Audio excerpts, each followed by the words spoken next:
Yes we are live now. Hello friends, this is Himanshi and welcome to let's learn. तो आज क्या महा marathon कहें इसको, है ना। हम मैराथन शब्द ही यूज़ करते आए हैं, तो ये फर्स्ट टाइम है जब हम इसको महा मैराथन कह रहे हैं, है ना। क्योंकि ऐसे बहुत सारे चैनल्स होते हैं ना जो वीडियोस क्लिप कट कट करके डाल देते हैं, तो हम उन्हीं से इंस्पायर्ड हैं। बट इसके पीछे एक रीज़न भी है कि बहुत ही कॉन्सेप्चुअल वे में हम लोग डिस्कस करेंगे। मैराथन में क्या होता है कई बार कि थोड़ा सा शॉर्ट वे में या पूरा सिलेबस कंप्लीट करने के चक्कर में हम जल्दी निकल जाते हैं कुछ चीज़ों पे। तो अभी जो सीटेट का पैटर्न है वो इस तरह का नहीं है कि आप जल्दी में पढ़ लें कुछ भी।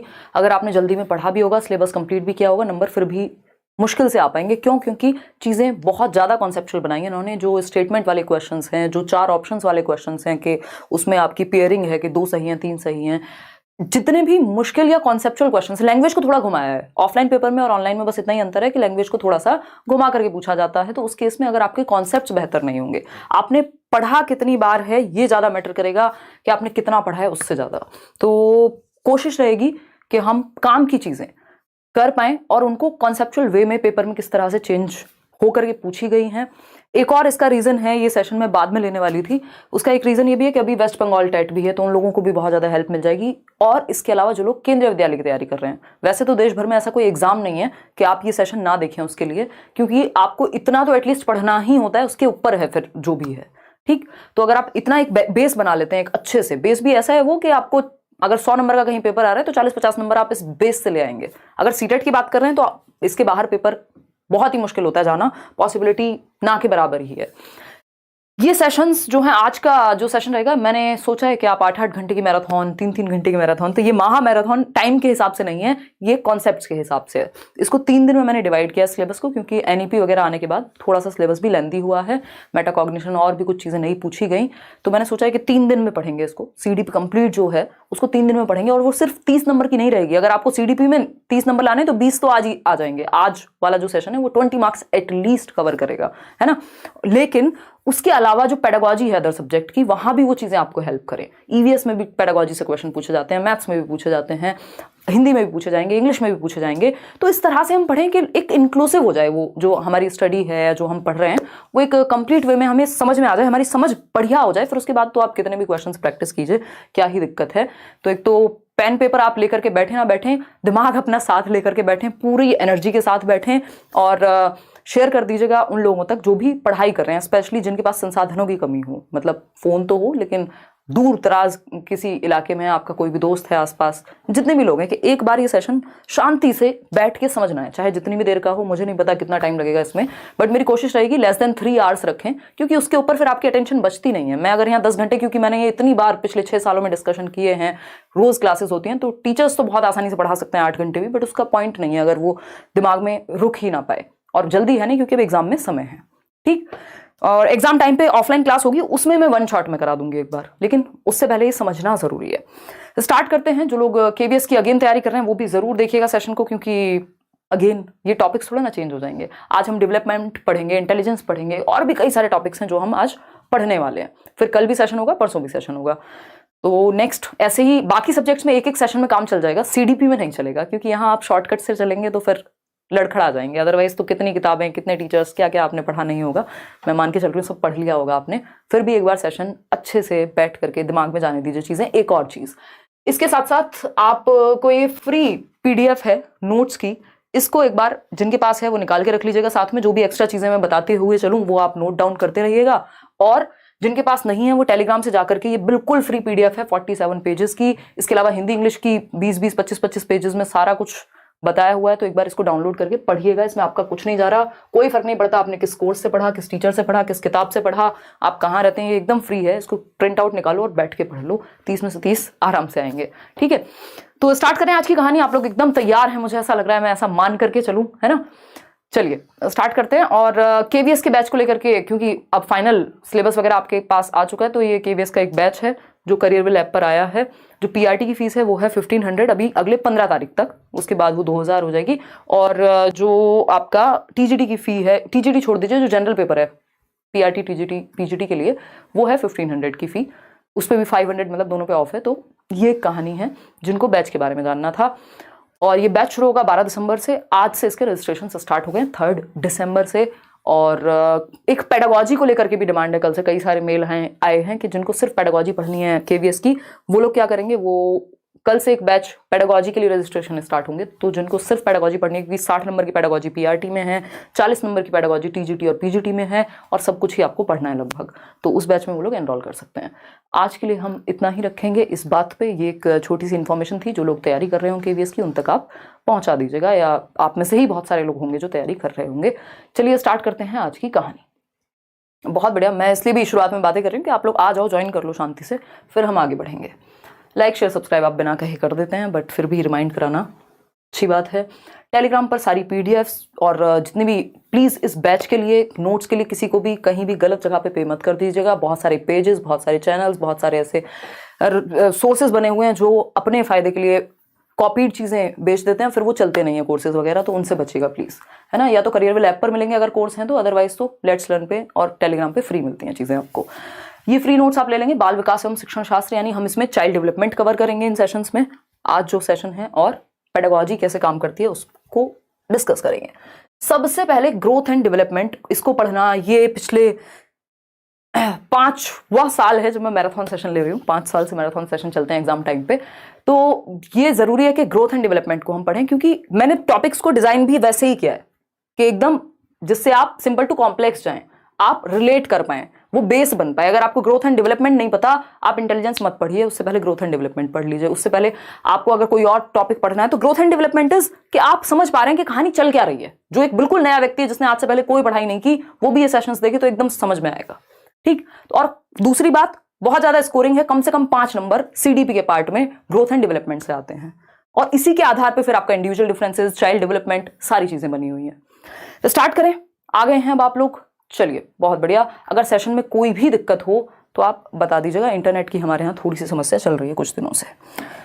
समझते हैं कहानी क्या रहेगी। ग्रोथ एंड डेवलपमेंट, इसको सिर्फ टीचिंग लर्निंग मटेरियल की तरह लीजिएगा। जो सब पीछे लिखा है ये सहायक सामग्री है, मुख्य बात वो है जो मैं समझाने की कोशिश करूंगी आपको। ये सिर्फ एक, ठीक है, आपके लिए देखने के लिए है ना। चलिए समझते हैं। बहुत बढ़िया, बहुत ही बढ़िया। बफरिंग नहीं यार, यहाँ से एकदम ओके हैं चीज़ें। चलिए लाइक शेयर करिए और उत्साह के साथ पढ़िए, है ना। चलिए स्टार्ट करते हैं। एग्जाम टाइम पे वैसे भी कंसंट्रेशन हाई होता है, देखिएगा। ग्रोथ एंड डेवलपमेंट, वृद्धि एवं विकास, ये पहला टॉपिक है किसी भी एग्जाम में जब आप पेडागोजी पढ़ने जाते हैं तो। विकास एक ऐसी प्रक्रिया है जो सतत चलती है, भाई ये हमें पता है कि कॉन्टिन्यूअस प्रोसेस है जो हमेशा चलती रहती है। या मैं इन शॉर्ट कहूं तो हम कहते हैं कि परिवर्तन जीवन का नियम है, यानी change is the only constant in this world. तो दुनिया में एक ही चीज कांस्टेंट है, जो कि है परिवर्तन, यानी परिवर्तन होता रहेगा, बाकी सब कुछ चेंज होना हो, लेकिन चेंज होना ये निश्चित है। जैसे आप 5 साल की उम्र में होते हैं वैसे आप 15 में नहीं होते, जैसे आप 15 में होते हैं वैसे आप 25 में नहीं होते, और जैसे आप 25 में होते हैं वैसे आप 35 में नहीं रहते। बदलाव आते हैं एक व्यक्ति में, जन्म से पहले से जो डेवलपमेंट की प्रक्रिया है आपके वूम्ब में, मदर के यानी कि गर्भ में शुरू हो जाती है, ठीक। और चेंजेस होते रहते हैं over the period of time. अगर डेवलपमेंट को एक शब्द में समझना हो तो क्या होगा, ये चेंज कहलाएगा। कॉन्सेप्ट को समझने पे ध्यान दीजिएगा, लिखने पे रटने पे बिल्कुल ध्यान मत दीजिएगा, पेपर में फंस जाओगे, है ना। उससे अच्छा है फिर आप नोट्स ही पढ़ लो, अलग से दे दिए हैं फ्री। कॉन्सेप्ट को समझने पे ध्यान दीजिएगा। ये जो कहानी है, ये कहानी बहुत इंपॉर्टेंट है, क्योंकि जब आपको घुमा के क्वेश्चन पूछे जाते हैं तो ये कहानियां समझ में आएंगी आपको, फिर याद आएंगी। यानी डेवलपमेंट एक शब्द में कहें तो क्या है, चेंज है, परिवर्तन है, जो आप में जन्म से लेकर के और मृत्यु तक होते रहते हैं। इसलिए इवन जन्म से भी पहले से अगर हम कहें, गर्भ से शुरू हो जाते हैं परिवर्तन। तो चेंज का नाम ही हम कहीं ना कहीं डेवलपमेंट कह सकते हैं, लेकिन ये रैंडम चेंजेस नहीं हो सकते। एक दिन आप सो करके उठे और आपकी आंख पे स्वेलिंग मिली और आपने कहा ये डेवलपमेंट है, नहीं, ये डेवलपमेंट नहीं है। एक तो डेवलपमेंट रैंडम नहीं होता, रैंडम चेंजेस को, अचानक से हुए परिवर्तनों को हम डेवलपमेंट नहीं कहते। ऑर्डरली चेंजेस को, सीक्वेंस में हुए चेंजेस को, क्रम में हुए चेंजेस को, प्रोग्रेसिव चेंजेस को, जिससे बेहतरी की तरफ हम जा रहे हो, वो डेवलपमेंट है ना। तो डेवलपमेंट क्या है, एक ऐसी प्रक्रिया जो सीक्वेंशियल होती है, एक क्रम में होती है। भाई पहले आप बच्चे होते हैं, फिर आप एक किशोरी या किशोर बनते हैं, यानी एडोलेसेंस में जाते हैं, फिर अडल्टहुड में जाते हैं। एक क्रम में चल रही है दुनिया में चीजें, जो डेवलपमेंट की प्रक्रिया है वो क्रम में चलती है और सीक्वेंस में चलती है, अगर इसी बात को हम दूसरे शब्दों में समझना चाहें। और क्या है, प्रोग्रेसिव है, बेहतरी के लिए होने वाले परिवर्तन है ना। तो आप जिन चीजों पे 5 साल में रोया करते थे, उन खिलौनों पे आज आप 15 साल में नहीं रोते हैं, और जिन खिलौनों पे आप 15 साल में रोते थे उन पे 25 में नहीं रोते हैं। आप डिफरेंट तरीके के खिलौने हैं जिन पे आप रोते हैं, है ना। अब रोना कांस्टेंट है, लेकिन मजाक कर रही हूँ। तो ये क्या हुआ, डेवलपमेंट एक ऐसी प्रक्रिया जिसमें परिवर्तन होते रहते हैं और परिवर्तन होने भी चाहिए। तो ये चेंजेस कैसे हैं, इसमें 2-3 शब्द लिखेंगे। एक तो ये सीक्वेंशियल चेंजेस हैं, सीक्वेंस में होने वाले क्रमिक परिवर्तन हैं। अगर मैं कहूं ऑर्डरली चेंजेस हैं, अगेन एक ऑर्डर में एक क्रम में होते हैं, एक पैटर्न फॉलो करते हैं। और क्या है, प्रोग्रेसिव हैं, प्रगतिशील हैं, है ना, प्रगतिशील हैं, प्रोग्रेसिव चेंजेस हैं, बेहतरी के लिए होने वाले परिवर्तन हैं। हम प्रोग्रेसिव एजुकेशन भी पढ़ते हैं ना, यानी बेहतरी के लिए, जिसमें हम आगे बढ़ रहे हो, है ना, पीछे ना जा रहे हो। इसका मतलब क्या हुआ, बहुत बढ़िया जहीर खान, मैं आज कोशिश करूंगी कि आप लोगों की सुपर चैट भी कम से कम लूं, क्योंकि टॉपिक पे अगर हम फोकस्ड रहेंगे तो ज्यादा अच्छा रहेगा। ठीक है जी, हिंदी इंग्लिश भी अपने आप बेहतर हो जाएगी अगर आपकी पेडागोजी बेहतर है, क्योंकि कुछ टॉपिक्स कॉमन है। ठीक, बस आप आइए क्लास में, अटेंडेंस के नाम पे आप लाइक शेयर करिए और पढ़िए बस। आज बाकी सारी चीजें साइड कर दीजिए, क्योंकि उससे आप ही का नुकसान है। जब आप बाद में रिवीजन के तौर पे देखेंगे तो आपको एक्स्ट्रा चीजें मिलेंगी फिर। तो सीक्वेंशियल है, ऑर्डरली है, प्रोग्रेसिव है, प्रगतिशील है। तो विकास एक प्रक्रिया कैसी हुई, एक तो सतत हुई, जो कब जीवन पर्यंत चलेगी। इसमें भी कुछ लोग हैं जो कहते हैं नहीं डिसकंटिन्यूअस है, और कुछ लोग हैं जो कॉन्टिन्यूअस कहते हैं, क्योंकि ये जो बाल विकास है ये एक सब्जेक्टिव विषय है, ये मैथ्स नहीं है, 2+2 हमेशा 4 नहीं होता है। यहाँ उसको भी समझेंगे अभी यहीं पर। ठीक, तथा जिसमें गुणात्मक परिवर्तन एवं परिमाणात्मक परिवर्तन, यानी कैसे चेंजेस जो क्वालिटी में भी हो और क्वांटिटी में भी हो। आप साइज में भी बढ़ जाते हैं जब से आप पैदा होते हैं। आज देख लीजिए, अपनी समझ में, साइज में, शेप में, हर तरह से आप विकसित हुए हैं। अगर नहीं हुए तो इसका मतलब डेवलपमेंट में कहीं ना कहीं कोई बाधा आई है, कोई हजार्ड आया है, ठीक है ना, कोई खतरा हुआ है। तो हम ये कहेंगे कि एक तो ये सतत चलने वाली प्रक्रिया है, हमेशा चलती है, निरंतर चलती है, और इसका एक हिस्सा है ग्रोथ। इस पे बाद में आएंगे। ठीक, तो हमेशा चलने वाली प्रक्रिया है। वूम्ब टू टूम्ब जाता है डेवलपमेंट जो है आपका, कहां से, वूम्ब टू टूम्ब। डेवलपमेंट यानी विकास क्या है, गर्भ से कब्र तक जाएगा। ठीक है, यहाँ पे धर्म और जाति नहीं लाएंगे कि हम तो किसी और धर्म से हैं, हम तो कब्र में नहीं जाएंगे, हम तो जाएंगे शमशान घाट, है ना, वो वाली बात नहीं है। बात यह है कि मृत्यु तक चलेगा। ठीक, वूम्ब टू टूम्ब याद रहने में अच्छा लगता है।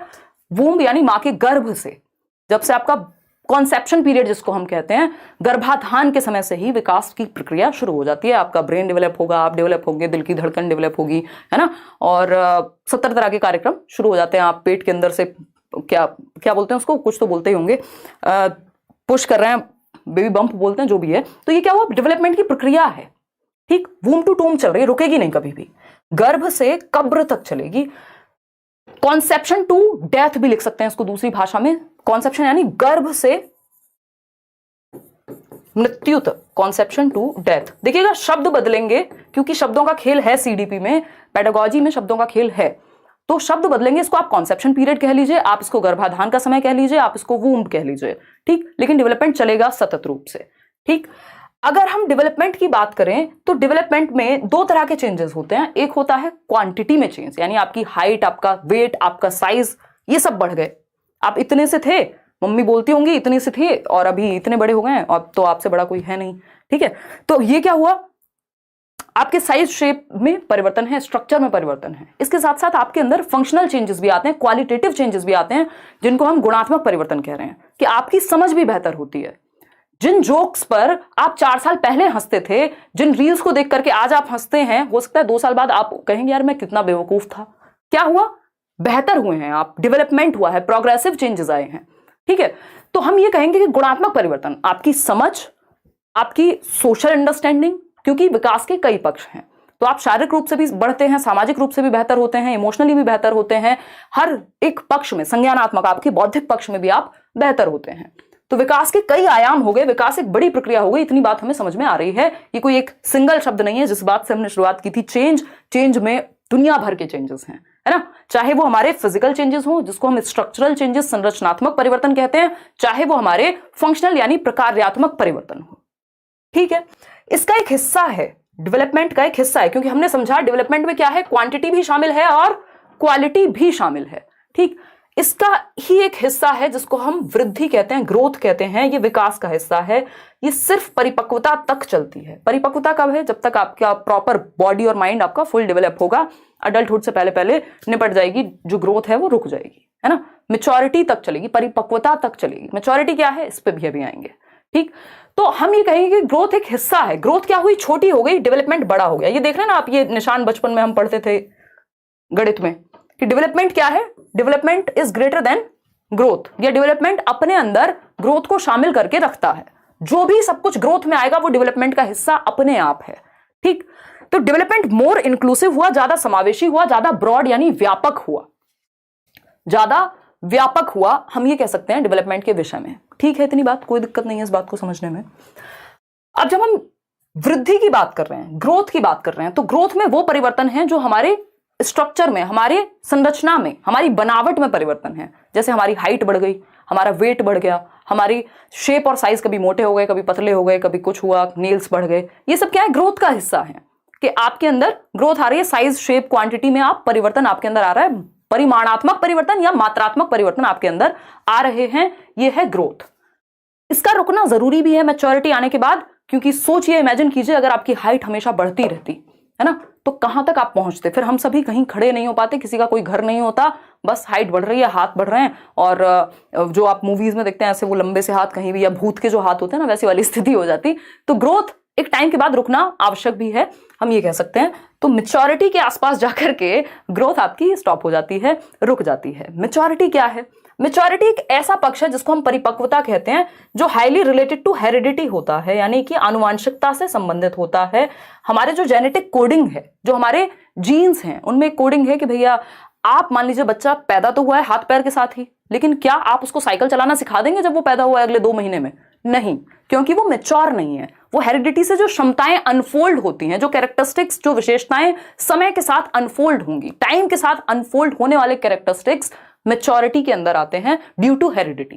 क्योंकि आपकी हेरिडिटी में एक वो कोडिंग है कि इस एज में इतनी ताकत इन पैरों में आ जाएगी, अगर सब कुछ सही रहा, एनवायरमेंट से लेके और सारी स्थिति अगर नॉर्मल रही तो। ठीक है जी, बात, इतनी बात, कोई दिक्कत नहीं है इस बात को समझने में। चीजों को जोड़ के पढ़ना है, अदरवाइज तो कोई अंतर नहीं रहेगा। फिर आप रट लीजिए या कुछ भी करिए, फिर कोई फायदा नहीं है। अगर हम कनेक्ट करके नहीं पढ़ेंगे तो पेपर में हम फंसेंगे फिर, क्योंकि धीरे धीरे चीजें इसी तरह से कॉम्प्लेक्स हो रही हैं। सिलेबस चेंज नहीं हो रहा, क्वेश्चंस की क्वालिटी बेहतर हो रही है। ठीक है जी, तो यहां पे हमने 2 चीजें समझी। एक तो सतत चलता है विकास, जीवन पर्यंत चलेगा विकास। अब ये डिसकंटिन्यूअस कब होता है, अनिरंतर कब होता है, इसकी चर्चा पियाजे और वाइगोस्की के केस में कल करेंगे, वहां आप अच्छे से समझ पाएंगे। लेकिन नॉर्मल केस में वो एक्सेप्शंस हैं एक तरह के, या वो 2 अलग लोग हैं जो अलग तरीके से बात कर रहे हैं। लेकिन डेवलपमेंट क्या है, एक सतत प्रक्रिया है। जब तक किसी का नाम ना लिखा हो तो आप इसके चक्कर में मत पड़िएगा, सिंपल समझिएगा, कॉन्टिन्यूअस की बात हो रही है। डेवलपमेंट क्या है, वूम टू टूम जाएगा, गर्भ से कब्र तक जाएगा, कभी भी रुकेगा नहीं। इसमें 2 चीजें हमने अभी जानी, यहां देखते हैं। एक चीज हमने पढ़ी क्वांटिटी, क्वांटिटी यानी मात्रा। क्वांटिटी समझते हैं ना, आधा किलो चीनी लेकर के आए आप, वो क्वांटिटी है उसकी। मात्रा मतलब जिसको आप मेजर कर सकें यूनिट्स में, किलोग्राम में। हाइट को आप इंचेस में मेजर कर लेते हैं, सेंटीमीटर में मेजर कर लेते हैं, आप माप सकते हैं मेजरिंग यूनिट्स में। तो जितनी वृद्धि के जितने भी पक्ष हैं उनको मापना संभव है मेजरिंग यूनिट्स में। किलोग्राम को आप, वेट को किलोग्राम में, शेप साइज आप मोटे कितने हो रहे हैं उसको भी आप सेंटीमीटर में माप लेते हैं, इंचेस में माप लेंगे कितना फैट आया। ठीक, लेकिन क्वालिटेटिव कुछ चेंज ऐसे होते हैं जिनका मापन डायरेक्टली या एक्यूरेटली संभव नहीं होता, यानी गुणात्मक परिवर्तन। भाई आप कितने इमोशनली मैच्योर व्यक्ति बने हैं पिछले कुछ सालों में, इसका असेसमेंट किया जा सकता है, इसका आकलन कर सकते हो, इसका अंदाजा लगा सकते हो। इसको ऐसे थोड़ी कह सकते हो कि अब मेरी समझ 250 ग्राम बढ़ गई है पिछले 2 साल से, है ना मम्मी, अब तो मैं बड़ा हो गया हूं तो मेरी समझ 250 ग्राम बढ़ गई। समझ को मापने का ऐसा कोई तरीका नहीं है। ठीक, तो हम ये कहेंगे, और भी कई पक्षों को माप नहीं सकते आप सोशली कितने बेहतर हो गए कैसे मापेंगे? तो हम ये कहेंगे कि गुणात्मक और मात्रात्मक दोनों ही तरह के परिवर्तन किस में आएंगे, विकास में आएंगे। ठीक, इन दोनों को अगर मिला दें तो ये डेवलपमेंट का हिस्सा होगा, क्योंकि वृद्धि जो है वो अपने आप में विकास का हिस्सा है। लेकिन सिर्फ मात्रात्मक परिवर्तन अगर हमसे पूछेगा, हम कहेंगे ग्रोथ का यानी वृद्धि का पार्ट है, जिसमें हमारी मात्रा में परिवर्तन, स्ट्रक्चर में, हमारे शरीर की बनावट में परिवर्तन, और यहां पे फंक्शनल, हमारी फंक्शन करने की क्षमता। अब हम आपको जिस चीज को समझने में 2 घंटे लगते थे, हो सकता है आज आप 1 घंटे में समझ पाए, 20 मिनट में समझ पाए। क्यों? क्योंकि समय के साथ आपने अपने ऊपर काम किया है, आपकी समझ पे काम किया है, चीजों को गहन किया है, अपनी समझ को इन डेप्थ आपने सीखा है, समझा है। तो ये क्या हुई कहानी, ये हुई क्वालिटेटिव चेंजेस की। ठीक है, तो एक छोटी छोटी सी बातें करते रहेंगे बीच बीच में, देखिएगा। तो विकास क्या है, क्वालिटेटिव और क्वांटिटेटिव दोनों है। वृद्धि सिर्फ परिमाणात्मक होती है, मात्रात्मक होती है, यानी क्वांटिटी वाली होती है। अगर दोनों ऑप्शन, मान लीजिए अगर डेवलपमेंट की बात करें, आपको फंसाने के लिए क्या होगा, डेवलपमेंट के केस में लिखा होगा एक तो आंसर आता है कि डेवलपमेंट क्या है, आप कहेंगे क्वालिटेटिव है। लेकिन अगर आपके पास दोनों ही ऑप्शन हो कि क्वांटिटेटिव भी है और क्वालिटेटिव भी है, तो आप क्या कहेंगे, बोथ, है ना, ये दोनों है। लेकिन अगर सिर्फ एक ऑप्शन है तो आप कहेंगे भाई ये तो होता है गुणात्मक डेवलपमेंट।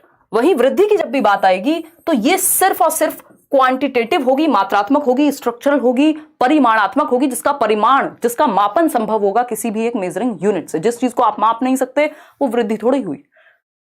और वृद्धि क्या शारीरिक पक्षों से ही जुड़ी हुई होती है, शरीर के परिवर्तनों से। चलिए समझते हैं इसको। अगर आपको लिख करके समझना है तो क्वालिटेटिव यानी गुणात्मक परिवर्तन क्या है, वे ऑफ डूइंग समथिंग, आपकी कार्यशैली बेहतर हो गई है, आपका काम करने का तरीका बेहतर हो गया है। ये क्या है बताइए, ये क्या हुआ? हाँ, बातें कम कीजिए, आज आप फोकस कीजिए। तो ये जो गुणात्मक परिवर्तन है, आपका कार्यशैली में परिवर्तन आ गया, आपकी राइटिंग बेहतर हो गई समय के साथ, आपने कोशिश की, थोड़ा सा उस पर प्रैक्टिस की, एफर्ट किया, फिर आपकी उंगलियां भी थोड़ी मैच्योर हुई होंगी। जब आप छोटे होंगे, पेन पकड़ा होगा पहली बार तो उतने अच्छे से नहीं लिखा होगा। तो ये क्या हुआ, कार्यशैली में, वे ऑफ डूइंग समथिंग। अब ये फिजिकली भी हो सकता है, मेंटली भी हो सकता है। कार्य क्षमता, ability to do something, emotional understanding, ये सब आपके अंदर बेहतर हो रही है, यानी क्वालिटेटिव चेंजेस की बात हो रही है, डेवलपमेंट की बात हो रही है। क्वांटिटेटिव यानी परिमाणात्मक, आपकी height, weight, shape, size body का, ये सब बढ़ना क्या है, परिमाणात्मक है। कि वैसे तो आप खजूर बन गए हैं और समझ आपकी कोई विकसित नहीं हुई, तो ये सिर्फ वृद्धि हुई है आप में, विकास की प्रक्रिया उतने अच्छे से काम नहीं कर पाई, है ना। वो बोला जाता है ना कि खजूर का पेड़ इतना बड़ा होता है तो वो दूसरों को छाया भी नहीं देता और कोई फायदा नहीं हुआ फिर। तो अगर हम बात करें तो डेवलपमेंटल चेंजेस आर प्रोग्रेसिव, ये बात हम कर चुके हैं। POS से याद रखिएगा, इसमें मैं आपको बहुत सारे शॉर्ट निमोनिक्स बताऊंगी, जो टेक्निक होती है याद करने की, इसमें कोई रट्टेबाजी नहीं है। ये निमोनिक एक टेक्निक है जिससे आप चीजें याद रख सकते हैं, ये हम बहुत पहले से यूज करते हैं। POS बोले तो डेवलपमेंटल चेंजेस प्रोग्रेसिव हैं और क्या है, ऑर्डरली हैं, सिक्वेंशियल हैं, ठीक है। ये हम 3 बातें याद रखेंगे। रैंडम चेंजेस को डेवलपमेंट में नहीं रखते, रात को बुखार हो गया था, सुबह उठे थे, आंखों पे स्वेलिंग आ गई थी, ये हो गया था, नहीं, रैंडम है, ये परिवर्तन खत्म हो जाएगा, चला जाएगा, ठीक। तो सतत का अर्थ होता है कि लगातार चलता है, और पीछे की अवस्था पर पुनः ध्यान नहीं देना शायद उतना सही नहीं होगा। इसको ऐसे समझ सकते हैं कि रिवर्सिबल नहीं होता डेवलपमेंट, लेकिन मॉडिफिएबल होता है। ध्यान रखिएगा, ये क्वेश्चंस आपको, ये इतना सब कुछ हम क्यों पढ़ रहे हैं, क्योंकि जब 4 ऑप्शंस होंगे ना और उनके भी 4 ऑप्शंस होंगे तो एक एक चीज पे आपको क्लैरिटी होनी चाहिए। तो डेवलपमेंट क्या है, कॉन्टिन्यूअस है, यानी ऐसा नहीं हो सकता आज आप 5 साल के हैं, कल आप 3 साल के बन जाएंगे, अब से 3 साल बाद आप उल्टा 3 साल के हो गए, मतलब उम्र आपकी कम हो रही है। रिवर्सिबल नहीं है, इसकी ऐसे नहीं कर सकते हम कि इसको वापस से वहीं पहुंचा दें जहां से शुरू हुआ था, रिवर्सिबल नहीं है। जैसे वो ऑटो देखा होगा आपने, है ना, ऑटो में रिवर्स गियर नहीं होता, वो धक्का मार के पीछे करना पड़ता है उनको, ज्यादातर केस में जितना मैंने देखा है। तो रिवर्स गियर नहीं है डेवलपमेंट में, धक्का मार के पीछे करना चाहते हैं तो देख लीजिए। तो डेवलपमेंट क्या है, नॉट रिवर्सिबल बट मॉडिफिएबल। दोनों वर्ड्स को ध्यान से समझिएगा, बहुत काम की चीज है। रिवर्सिबल नहीं होता, इसको आप वापस से किसी स्टेज पे नहीं पहुंचा सकते, बट मॉडिफाई तो कर सकते हैं, परिवर्तन तो कर सकते हैं, चेंज तो कर सकते हैं। तो मॉडिफिएबल तो ये है, मॉडिफिएबल तो है लेकिन रिवर्सिबल नहीं है। रिवर्सिबल का मतलब है बिल्कुल आपने जादू की छड़ी घुमाई, वो जो शकलक बुम बुम वाली, और जो चाहे कर दिया, या डोरेमोन के गैजेट्स आपको मिल गए। लेकिन मॉडिफिएबल में आप मॉडिफाई कर सकते हैं। आप मान लीजिए कुछ मुद्दों पे बहुत ही इंसेंसिटिव थे, कल तक जेंडर बायस एक व्यक्ति थे, जेंडर स्टीरियोटिपिकल एक व्यक्ति थे, बट समय के साथ आपने अपनी समझ को बेहतर किया, आपने मॉडिफाई किया खुद को, है ना, मॉडिफिकेशन आ गया आप में। रिवर्स तो आप नहीं कर पाएंगे अगर आपने किसी के साथ कुछ कर दिया होगा उस चक्कर में, उस समझ के आधार पर। तो क्या होगा, मॉडिफिकेशन संभव है, मॉडिफिकेशन संभव है डेवलपमेंट में, चेंज संभव है, बट रिवर्सिबिलिटी संभव नहीं है। ये आप तब और अच्छे समझेंगे जब आप स्टेजेस को पढ़ेंगे, है ना। आज आप एक अडल्ट हैं, कल बच्चे नहीं बन सकते। हरकतें आप बच्चे जैसी करने लग जाएं बात अलग है, बट आपकी एज रिवर्सिबल नहीं हो सकती। वो जितना भी परिवर्तन हो गया है वो रिवर्सिबल नहीं हो सकता। विकास की अगर हम बात करें, डेवलपमेंट की, जिसका हिस्सा है वृद्धि, वृद्धि में हम पढ़ रहे थे कि सिर्फ शारीरिक परिवर्तन शामिल है, फिजिकल एस्पेक्ट से रिलेटेड होती है वृद्धि, जबकि विकास एक ऐसी प्रक्रिया है जिसमें मल्टी डायमेंशनल चीजें शामिल हैं, कई सारे एस्पेक्ट शामिल हैं। ये 4 मुख्य प्रकार हैं विकास के। मानसिक पक्ष में भी होगा, सामाजिक पक्ष में भी होगा, संवेगात्मक पक्ष में भी होगा, अलग अलग पक्ष हैं विकास के। जो 4 महत्वपूर्ण पक्ष हैं इनको हम PCSE कहते हैं। ये ट्रिक आपकी लिखी हुई है नोट्स में, ऐसे ही दिया हुआ है, ठीक है ना। PCSE, physical, cognitive, social, emotional, यानी शारीरिक विकास, शरीर से संबंधित। दूसरा प्रकार क्या हुआ? कॉग्निटिव, ज्ञान संबंधी या संज्ञानात्मक या मानसिक विकास, आपके सोचने, समझने, सीखने।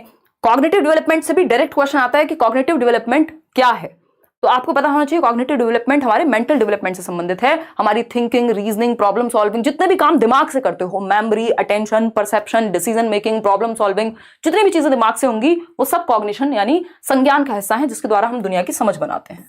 सामाजिक विकास एक तीसरा पक्ष है कि हम समाज में रहना तो आए, हमें किसके सामने क्या बोलना है, कैसे बिहेव करना है, ये क्या है?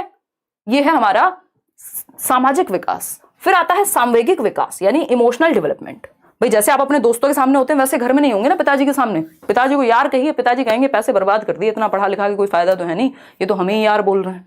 ठीक है, तो सोशल डेवलपमेंट और इमोशनल डेवलपमेंट यानी आपको पता है किसके सामने इमोशंस आप कंट्रोल कर पाते हैं, कहां आप नहीं कर पाते हैं, या कैसे इमोशंस को आप मैनेज करेंगे, कितने उनके प्रति अवेयर होंगे। तो ये चार मुख्य प्रकार हैं विकास के, फिजिकल, कॉग्निटिव, सोशल और इमोशनल।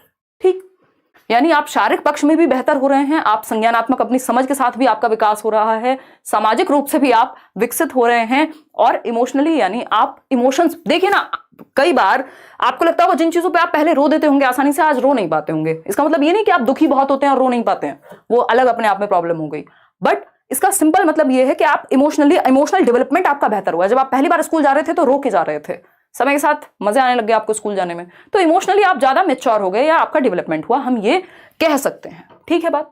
तो विकास के चार प्रकार, इनका सीक्वेंस भी जनरली यही रहता है, शारीरिक, संज्ञानात्मक, सोशल और इमोशनल, इंटर रिलेटेड होते हैं आपस में, इसीलिए आप ये देख रहे हैं एरोज बने हुए हैं, क्या है ये? एक दूसरे से संबंधित हैं। ऐसा नहीं हो सकता कि शारीरिक विकास अलग चलेगा, संज्ञानात्मक अलग चलेगा, कोई फर्क ही नहीं पड़ रहा एक दूसरे का। फिजिकल, कॉग्निटिव, सोशल और इमोशनल। ठीक, विकास के मुख्य पक्ष चार ही हैं, इसके अलावा आपने देखे होंगे पेपर में, अच्छा मॉरल डेवलपमेंट भी कोई चीज होती है, लैंग्वेज डेवलपमेंट भी कोई चीज होती है, तो उस केस में अभी हम आगे पढ़ेंगे कि कैसे कैसे कौन से पक्ष जुड़े हुए हैं। अच्छा एक चीज ध्यान रखिएगा, स्पिरिचुअल डेवलपमेंट जैसा कुछ नहीं है, साइकोलॉजिकल कई बार देखने को मिल जाएगा, वो भी कोई हिस्सा नहीं होता, वो आपको भटकाने के लिए ऑप्शंस में डाला जाता है। तो ये आपस में अंतः संबंधित हैं, इंटर रिलेटेड हैं सभी पक्ष। मान लीजिए आपको चोट लगी है तो हो सकता है कि आपका दिमाग भी उस दिन ठीक से काम ना करे, स्पेशली मान लीजिए किसी का एक्सीडेंट ही हो गया, भगवान ना करे हो, बट होते हैं एक्सीडेंट्स। उस समय आप उससे पूछिए, उसको हो सकता है होश भी ना रहा हो, उसके दिमाग ने उतना भी काम ना किया हो कि क्या हुआ था, वो भी ना बता पाए, लैंग्वेज का भी ठीक से यूज ना कर पाए, तो क्या हुआ? शारीरिक विकास पर प्रभाव पड़ने से संज्ञानात्मक विकास पर भी प्रभाव पड़ा। सोशली भी आप अगर बहुत ज्यादा परेशानी में है, पेन में है, तो आप किसी को कुछ भी बोल सकते हैं, आपके इमोशंस पे भी कंट्रोल चला जाता है कई बार, है ना, या आप नम हो जाएंगे बिल्कुल। तो ये क्या हुआ? विकास के सभी पक्ष एक दूसरे को प्रभावित करते हैं। अगर बच्चे का शारीरिक विकास बचपन में मान लो गिर गया, वो जो कि बहुत सेंसिटिव पीरियड है, 6 महीने का था, गिर गया, अगर कोई दिक्कत आ गई ब्रेन में या शरीर में, तो वो उसके आगे आने वाले विकास में, उसके दिमाग के विकास में भी प्रॉब्लम क्रिएट कर सकती है, उसके सामाजिक विकास में भी, और भी 70 तरह से प्रॉब्लम बन सकती है। सही है बात कि नहीं है ना? बहुत ही बढ़िया। मैमुन कह रहे हैं मैं आपका नया सब्सक्राइबर हूं, बहुत अच्छे से पढ़ाती हैं। अच्छा, धन्यवाद मैमुन। चलिएगा, खैर अब इसको और डिटेल में समझने का प्रयास करते हैं। अगर हम सबसे पहले विकास की बात करें, पीसीएसई दिमाग में रखिएगा, ये छोटी छोटी ट्रिक्स हैं, निमोनिक्स हैं, जो आपके नोट्स में मैंने मेंशन करा दिए हैं, इनको आप ध्यान में रखिएगा। ठीक, फिजिकल डेवलपमेंट जो विकास का पहला प्रकार है, शारीरिक विकास इसको हम हिंदी में कहेंगे, यानी आपकी हाइट, आपकी ऊंचाई, आपकी लंबाई, वेट, आपका वजन, साइज, शेप, इन सब का बढ़ना फिजिकल डेवलपमेंट से संबंधित है। फिजिकल डेवलपमेंट में सिर्फ आपके शरीर का बढ़ना नहीं, आपके अंदर ताकत कितनी बेहतर आ रही है, आप एक्यूरेसी से कोई चीज कितनी बेहतर तरीके से कर रहे हैं, तो ये भी फिजिकल डेवलपमेंट से जुड़ा हुआ होता है। इसका दूसरा नाम होता है, या इसी के अंदर एक पक्ष है फिजिकल डेवलपमेंट से रिलेटेड, जिसको मोटर डेवलपमेंट कहते हैं, है ना। क्वेश्चन आपको पेपर में ऐसे भी दे सकता है कि फिजिकल डेवलपमेंट यानी विकास के 6 प्रकार हैं, उसमें लिखा होगा मोटर डेवलपमेंट अलग, फिजिकल अलग, सोशल अलग, फिर उसमें मॉरल डेवलपमेंट अलग, तो ऐसे तो अंतहीन प्रकार हो जाएंगे। मुख्य जो प्रकार हैं वो 4 हैं, फिजिकल, कॉग्निटिव, सोशल और इमोशनल। बाकी हम खेलेंगे किसके हिसाब से? क्वेश्चंस के हिसाब से। ठीक है जी, चलिए बहुत बढ़िया। लाइक शेयर खुशी खुशी करते रहना है। देखिएगा, तो हम देख रहे हैं जब हम ये डेवलपमेंट की प्रक्रिया है, स्पेशली शारीरिक विकास की, कि आप पहले घिस घिस के चलना सीखते हैं, है ना, क्रॉलिंग सीखते हैं, स्क्रॉल ही याद रहता है आजकल इंटरनेट के जमाने में। फिर आप बैठना सीखते हैं, फिर आप खड़े होना सीखते हैं, फिर आप चलना सीखते हैं, फिर आप दौड़ना सीखते हैं। एक तो ये क्रम हो गया। दूसरा शारीरिक विकास है, ये आप बड़े होते जा रहे हैं। मोटर डेवलपमेंट इसी संबंधित है। अब मोटर डेवलपमेंट क्या है? हमने देख लिया, फिजिकल का मतलब है हमारी हाइट, वेट, साइज, शेप बढ़ रहा है। मोटर डेवलपमेंट मतलब गत्यात्मक विकास, इसको हिंदी में गत्यात्मक विकास कहते हैं। मोटर मतलब गति, वो मोटर नहीं होती घर में पानी की मोटर होगी, वो भी क्या करती है, गति करती है ना एक तरह से। तो गत्यात्मक विकास, गति का विकास आपके अंदर, यानी सिर्फ हाइट वेट साइज शेप बढ़ गया वो उतने से नहीं चलेगा। आपके अंदर वो स्पीड आई कि नहीं आई, एक्यूरेसी आई कि नहीं आई, प्रिसीजन है कि नहीं है, सटीकता से कोई काम कर पा रहे हैं या नहीं है। पहले आप कै भी लिखते थे तो पता नहीं कैसा कै लिखते होंगे, या ए भी लिखते होंगे तो कैसा ए बना पाते होंगे, लेकिन धीरे धीरे समय के साथ सटीकता आई, प्रिसीजन आया, एक्यूरेसी आई। यही मोटर डेवलपमेंट है कि अब आप कितनी तेजी से भाग लेते हैं, कितनी तेजी से कूद लेते हैं, यानी कार्यशैली में आपके जब आप कुछ कर रहे हैं तो उसमें सटीकता, उसमें प्रिसीजन, उसमें कंट्रोल, उसमें स्पीड, एक्यूरेसी कितनी है। ये सब चीजें किससे संबंधित हैं, बताइएगा बताइएगा बताइएगा बताइएगा, किससे संबंधित है, मोटर डेवलपमेंट से। क्या कुछ देखने में सुनने में समस्या आ रही है क्या, बताओ एक बार। नाम लीजिए, किरण आज नाम किसी का नहीं लेना है, फिर भी आपका ले लिया एक्सेप्शन में मैंने, ठीक है। तो ये बात हुई मोटर डेवलपमेंट की। मोटर डेवलपमेंट भी दो प्रकार का है, आपके फेवरेट दो लेटर है ना, जी और एफ ना, जी एफ। नींद तो खुली गई होगी दो चार लोगों की, फिर एक बार बात कर लिया करो बस क्लास में, बाकी हम खुश रहते हैं, ठीक। जीएफ बोले तो ग्रॉस मोटर स्किल्स और फाइन मोटर स्किल्स, ठीक। तो मोटर डेवलपमेंट दो प्रकार का होगा, गत्यात्मक विकास जीएफ यानी ग्रॉस मोटर स्किल्स और फाइन मोटर स्किल्स। और ये ऐसे ही काम करेगा, इसको एफ जी मत कर लेना कि हमारा मन नहीं करता, हमें जीएफ नहीं पसंद, हम तो एफ जी लिखेंगे। जी फॉर ग्रॉस मोटर और एफ फॉर फाइन मोटर। इसका तरीका भी ऐसे ही है, ये सीक्वेंस भी ऐसे ही चलता है, पहले ग्रॉस मोटर डेवलपमेंट होता है, बाद में फाइन मोटर डेवलपमेंट होगा। यानी पहले स्थूल गतिक कौशल आपके अंदर विकसित होंगे, फिर जाकर के फाइन मोटर स्किल्स आपके अंदर डेवलप होते हैं, ठीक है। ये क्या कहानी है इस चीज की, समझते हैं फटाफट से, समझेंगे आराम से, फटाफट से नहीं समझेंगे। जो लोग रात को जगते हैं वही ये सेशन देख पाएंगे, क्योंकि हम थोड़े से लेट रहते हैं।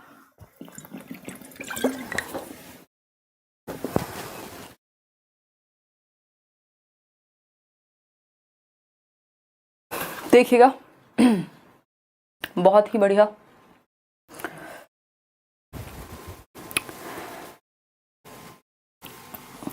ग्रॉस टू फाइन यानी मोटर जो डेवलपमेंट है उसका भी एक सीक्वेंस है, अगर हम देखें उसका भी एक पैटर्न है। वो पैटर्न क्या है, आ रहे हैं इसी पे आ रहे हैं, डोंट वरी, बाद में देख रहे हो तो आगे बढ़ा के देख लेना भाई, ठीक। चलिए समझते हैं, समझने का प्रयास करते हैं, क्योंकि प्रयास करना अच्छी बात होती है, ठीक है। नहीं है, आवाज तो आ रही है ना।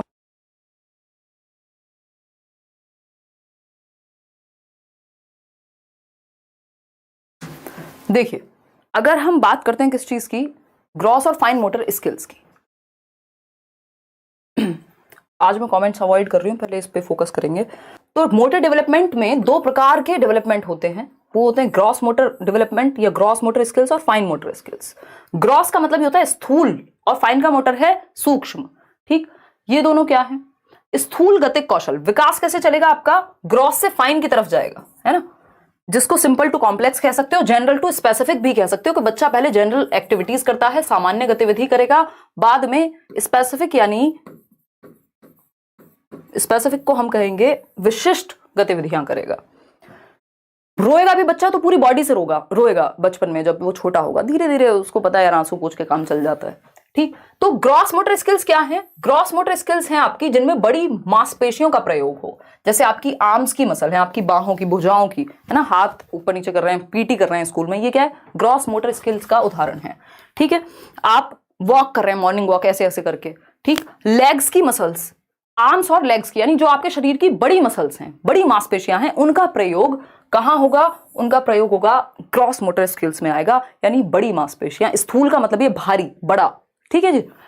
फाइन क्या है, फाइन मतलब सूक्ष्म गतिक कौशल, छोटे छोटे, फाइन मोटर स्किल्स, छोटी मसल्स का कोऑर्डिनेशन, छोटी छोटी मसल्स, मांसपेशियों का कोऑर्डिनेशन। छोटी मसल्स कहां पाई जाएंगी, आंखों में पाई जाएंगी, हाथों की उंगलियों में पाई जाएंगी, ठीक है ना। तो आंखों की मांसपेशियों या हाथ की मसल्स, जैसे कि आपका लिखना, आंखों की मांसपेशियों से क्या करेंगे आप, आंखों का कोऑर्डिनेशन बना करके लिख रहे हैं कुछ, हाथों की मसल्स का कोऑर्डिनेशन बना करके लिख रहे हैं कुछ, काजल लगा रहे हैं मान लीजिए, ठीक है ना।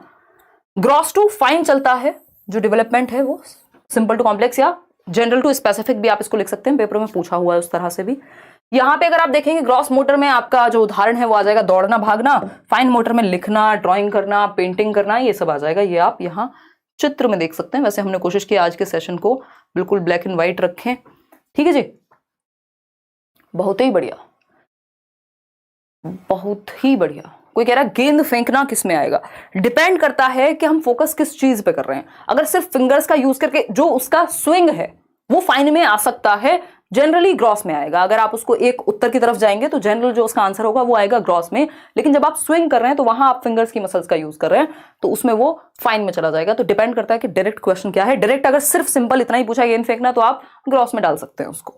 देखिएगा, अगर हम बात करते हैं ग्रॉस मोटर स्किल्स की, सूक्ष्म गतिक कौशल की या स्थूल गतिक कौशल यानी ग्रॉस मोटर स्किल्स, आप देख रहे हैं व्यक्ति, ये भैया जी दौड़ के जा रहे हैं कहीं, है ना, एकदम पेट वेट इन्होंने अंदर कर लिया, इतनी दौड़ लगाई है। तो दौड़ने में कौन सी मसल्स का ज्यादा प्रयोग होता है? आपकी टांगों की मसल्स और आपकी बाहों की मसल्स, यानी आर्म्स और लेग्स की मसल्स, जो बड़ी मसल्स हैं, है ना। आप देखेंगे लेंथ में आपकी लेग्स, थाई मसल ही होती है ना सबसे बड़ी, तो लेग्स और आर्म्स की जो मसल्स हैं, जो बड़ी मांसपेशियां हैं, उनका प्रयोग, उनका कोऑर्डिनेशन, उनका समन्वयन ग्रॉस मोटर स्किल्स के अंदर आता है।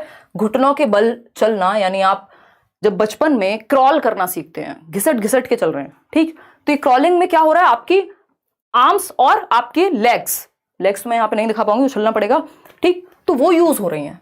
खड़े होकर चलना, अगेन आप जब वॉक कर पा रहे हैं, मैं यहाँ लिख भी देती हूँ इनको, वॉकिंग, क्रॉलिंग कह सकते हैं यहाँ पे, घिसट के चलने को। दौड़ना और कूदना यानी रनिंग और जंपिंग। भाई जब आप दौड़ लगाते हैं, जंप कर रहे हैं, तब भी तो आप अपनी बड़ी मांसपेशियों का ही प्रयोग कर रहे हैं, जंपिंग यहाँ लिखा हुआ है। अगर आप फाइन मोटर स्किल्स की बात करेंगे, सूक्ष्म गतिक कौशल की बात करेंगे, तो उंगली यानी आपकी जो फिंगर्स हैं और अंगूठे के जरिए कुछ उठाना।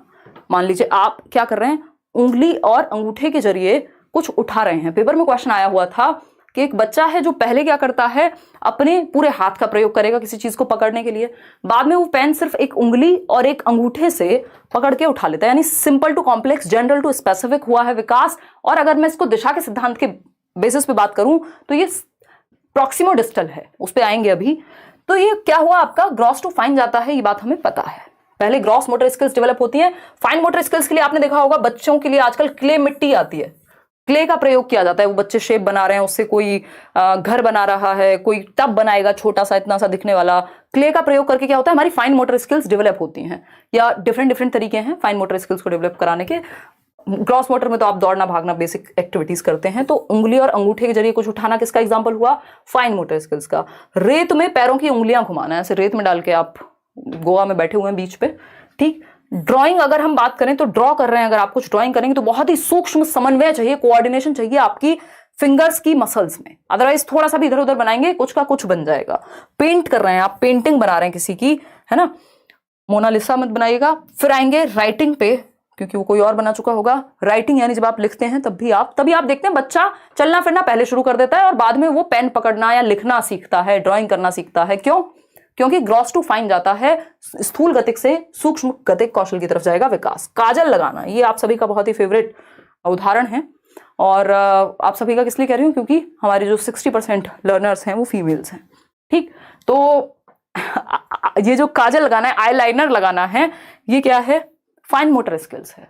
जिन लोगों को शौक होगा, मैं तो खुद से नहीं लगा पाऊंगी, एक आध बार जीवन में शायद लगाया होगा शादी वादी में जाने पे, वो भी आसपास के जो पीयर प्रेशर में, है ना, सिस्टर हैं, फ्रेंड्स हैं, तो वो उन्हीं का काम होता है। और वो बहुत ही, मुझे इतनी डांट पड़ी है कि मैंने ये एग्जाम्पल में डाल दिया है, स्पेशली दीदी से। अब वो क्या होता है, मुझे बिल्कुल रत्ती भर की आदत नहीं है, तो वो कहीं आंखें मत झपका लियो बस, और बहुत ही पूरे ध्यान से चल रहा है, हल्का सा भी इधर उधर हुआ तो आप कुछ और बन जाएंगे, है ना। तो काजल लगाना या आईलाइनर लगाना क्या किसका उदाहरण है, या सिलाई करना, बुनाई करना, कढ़ाई करना, ये किसका उदाहरण है, फाइन मोटर स्किल्स का उदाहरण है, ठीक। अब ये तो आपको याद रहेगा, ये एटलीस्ट क्लियर है। देखिएगा, तो ये एक बेसिक सी बात हुई। तो हम देख रहे हैं कि जो राइटिंग है, ड्राइंग है, पेंटिंग है, जो भी हाथ और आंख की मसल्स का प्रयोग करके, हम छोटी मसल्स का प्रयोग करके जो भी काम कर रहे हैं, वो फाइन मोटर स्किल्स का उदाहरण है। निटिंग, वही बुनाई, कढ़ाई बुनाई, सब इसी में आ जाएगा। अब आते हैं कॉग्निटिव डेवलपमेंट पे। ये हमने शारीरिक विकास पढ़ा है अभी इतनी देर में, जिसको हम फिजिकल डेवलपमेंट करें, शरीर का दौड़ना भागना, ये सारी चीजें। और हाँ, कह सकते हैं ऐस के के वोम टू मैचुरेशन तक हम कह सकते हैं। देखिएगा ग्रोथ की अगर बात करें, कॉग्निटिव डेवलपमेंट दूसरा प्रकार पीसीएसई, याद रखिए पीसीएसई में हम पी डिस्कस कर चुके हैं, फिजिकल डेवलपमेंट, जिसमें हमने मोटर डेवलपमेंट डिस्कस किया, जिसमें आपका ग्रॉस और फाइन मोटर स्किल्स पढ़ा हमने। अब हम कॉग्निटिव डेवलपमेंट पढ़ेंगे, इसी सीक्वेंस में पढ़ेंगे बिल्कुल। संज्ञानात्मक विकास कहते हैं इसको हिंदी में। ज्ञान आप सभी समझते हैं, और संज्ञान मतलब आपकी जितनी भी क्षमताएं हैं जिनके द्वारा ज्ञान बनाया जाएगा। तो संज्ञानात्मक विकास, हमारी समझ का विकास, हमारी थिंकिंग, कहीं लिख लीजिएगा अगर हो सके तो, जितनी भी आपकी मेंटल स्किल्स हैं, मानसिक क्षमताओं का विकास। मानसिक क्षमताएं दिमाग से क्या करते हैं आप? थिंकिंग करते हैं, रीजनिंग करते हैं, तर्क। कई लोग कहेंगे हम तो दिमाग से कुछ करते ही नहीं, कहीं खर्च हो गया तो, है रीजनिंग। डिसीजन मेकिंग आप इससे करेंगे। इमेजिनेशन, कल्पनाशीलता भी आप इसी से करते हैं। बैठे हैं कहां? भारत में, और सोच रहे हैं रशिया के बारे में। ये क्या हुआ? इमेजिनेशन है। तो संज्ञानात्मक और भी दुनिया भर की चीजें हैं। मेमोरी, आपकी स्मृति जो है, आपका परसेप्शन। परसेप्शन क्या है? हमारे 5 सेंसेस जब चीजों, दुनिया की इंफॉर्मेशन हमारे ब्रेन तक पहुंचाते हैं, सुन करके, टच करके, फील करके, वो एक परसेप्शन क्रिएट करते हैं। बोला जाता है ना, first impression is the last impression. वो परसेप्शन की कहानी है कि लगभग 6 सेकंड के अंदर अंदर हम पहला इंप्रेशन क्रिएट कर लेते हैं किसी के बारे में, या परसेप्शन अगर हम कहें तो। Thinking, reasoning, memory, imagination, perception, attention, memory, decision making, problem solving, जितनी भी चीजें दिमाग से होती हैं वो सब यही आएंगी। ठीक, तो संज्ञानात्मक विकास यानी आपके दिमाग के पीसेस जो हैं वो एक साथ आ रहे हैं, आप दुनिया की समझ बना रहे हैं। संज्ञानात्मक पक्ष में विकास से अर्थ मानसिक क्षमताओं, मेंटल स्किल्स का development. To the point question DSSB से लेके CTET से लेके हर जगह आता है, और इसी के बारे में पियाजे ने अपनी थियरी दी है, वाइगोस्की ने अपनी थियरी दी है, ब्रूनर ने अपनी थियरी दी है। इनको हम कल पढ़ने वाले पियाजे को। आज हम इंटेलिजेंस की जितनी भी थियरीज हैं उनको कर लेंगे, और भी कुछ कुछ चीजें हैं। तो मेंटल स्किल्स यानी मानसिक क्षमताओं का विकसित होना। संज्ञान का अर्थ दिमाग से, इंटेलेक्चुअल डेवलपमेंट भी कह देते हैं कई लोग इसको, जैसे सोचना यानी थिंकिंग, तर्क करना यानी रीजनिंग, कल्पना यानी इमेजिनेशन, मेमोरी यानी मेमोरी ही होती है, स्मृति। भाषा विकास भी इसी से जुड़ा हुआ है, याद रखिएगा। लैंग्वेज डेवलपमेंट किससे जुड़ा हुआ है? इसी से जुड़ा हुआ है, संज्ञान से ही। भाषा कहां से? दिमाग से बोल रहे हो ना, हाथों में तो भाषा नहीं होगी, बोलने वाली तो एटलीस्ट नहीं ही होगी। तो लैंग्वेज का डेवलपमेंट कॉग्निशन से जुड़ा हुआ है। ठीक, अब ब्रेन के भी 2 हेमिस्फेयर होते हैं, 2 हिस्से हैं अगर हम देखें। एक है लेफ्ट ब्रेन और दूसरा है राइट ब्रेन। ठीक है, एक है लेफ्ट ब्रेन यानी दायां भाग और बायां भाग। ठीक, अब राइट और लेफ्ट भी हिंदी में लिखूं, बायां और दायां। ठीक, तो अगर हम बात करें, दायां बोलते हैं भैया राइट को, ठीक है, ये ठीक कर लेना यहां, ठीक है, पता चले कई लोग आए हाँ ये भी गलत लिख दिया, हाँ। ठीक है, तो अगर हम बात करें तो बाएं और दाएं की जब हम बात कर रहे हैं यहां, देखिएगा ये कौन रो रहा है? मेरे रोने वाले लोगों से बहुत दुखी हैं हम, क्यों रोते रहते हो? हाँ तो ठीक है ना आदि, जिससे जहां समझ में आए वो सारे टीचर्स बेस्ट हैं यार, कुछ भी सीखो, कहीं से भी सीखो, जो समझ में आ रहा है, क्या बुराई है उसमें? है रोने की क्या बात है इसमें? रो के क्यों बता रहे हो ये बात? देखिएगा, अगर हम बात करते हैं किस चीज की, हमने 4 प्रकार पढ़े थे डेवलपमेंट के। ठीक है, फिजिकल से जुड़ा हुआ था मोटर डेवलपमेंट, कॉग्निटिव से जुड़ा हुआ है लैंग्वेज डेवलपमेंट यानी संज्ञान से भाषा जुड़ी हुई है, भाषा का विकास, सोशल से जुड़ा हुआ है मॉरल डेवलपमेंट यानी नैतिक विकास, इमोशनल तो अपने आप में है ही, वैसे तो सोशियो इमोशनल भी कह दिया जाता है। अगर आप केवीएस में जाएंगे तो वहां 3 ही पक्ष में काम खत्म हो जाता है, वो PCSE उसी के साथ जुड़ा हुआ रहता है, यानी सोशल से ही जुड़ा हुआ है इमोशनल डेवलपमेंट भी। ठीक है, तो ये 4 मुख्य प्रकार हैं। क्लियर है इतनी बात, या कोई दिक्कत, परेशानी, दर्द, समस्या हो रही है इस बात को समझने में? शारीरिक विकास से गत्यात्मक विकास, संज्ञानात्मक विकास से भाषिक विकास, सोशल डेवलपमेंट से यानी सामाजिक से मॉरल्स की क्यों जरूरत पड़ रही है? सही और गलत के सिद्धांतों की जरूरत क्यों पड़ रही है? क्योंकि समाज है। अगर आप अकेले जंगल में रह रहे होते, कोई सोसाइटी नहीं, कोई मॉरल्स नहीं, सब सही है सब गलत है, किसको फर्क पड़ रहा है? ठीक है ना, जानवरों में तो नहीं होता होगा सच मॉरल डेवलपमेंट की, उनको नैतिक शिक्षा दी जाती होगी, है ना, ऐसा नहीं होता ना। तो इमोशनल यानी सामवेगिक विकास। क्लियर है बात? अब राइट ब्रेन के 2 हिस्सों में हमने ब्रेन को डिवाइड कर लिया, ब्रेन के 2 हेमिस्फेयर बना लिए, उसमें एक है लेफ्ट ब्रेन और दूसरा है राइट ब्रेन। ठीक, बायां और दायां भाग। लेफ्ट ब्रेन लॉजिकल होता है, L for logic, L for left, यानी तर्कपूर्ण जो आपका मस्तिष्क का हिस्सा है वो है लेफ्ट ब्रेन। अगर चॉम्स्की के अकॉर्डिंग LAD होगा, लैंग्वेज एक्विजिशन डिवाइस होगा, जिसको हम भाषा अर्जन यंत्र कहते हैं। जब हम लैंग्वेज चैप्टर पढ़ेंगे उसमें अच्छे से करेंगे ये चीज।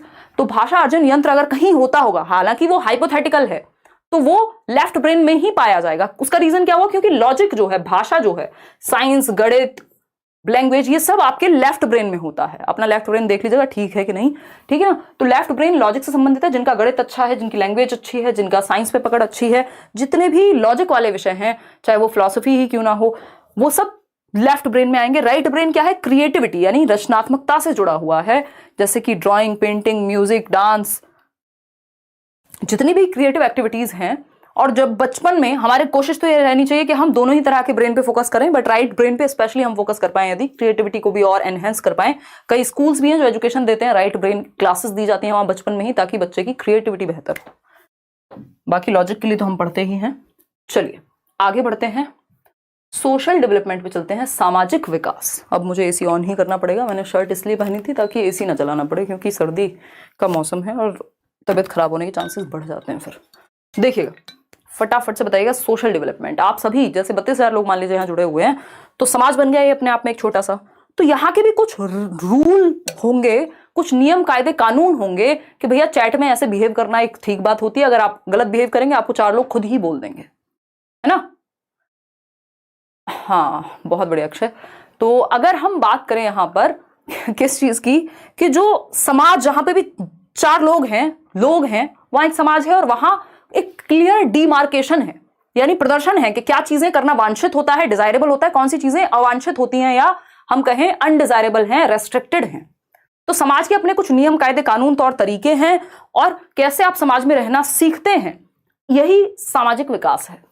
बहुत महत्वपूर्ण है। हर जगह पे क्वेश्चन मिलेगा आपको सामाजिक विकास से। कोई पेपर देने चले जाइए आप पूरे देश में, जिसमें भी टीचिंग एग्जाम की बात हो, ऐसा नहीं है आप दे रहे हैं कहीं गणित का पेपर, आप एसएससी सीजीएल में चले गए और वहां मैथ्स लिख रहे हैं, कह रहे जी सोशलाइजेशन का तो क्वेश्चन नहीं आया, है ना। वो वाली बात नहीं करनी है, लॉजिकल।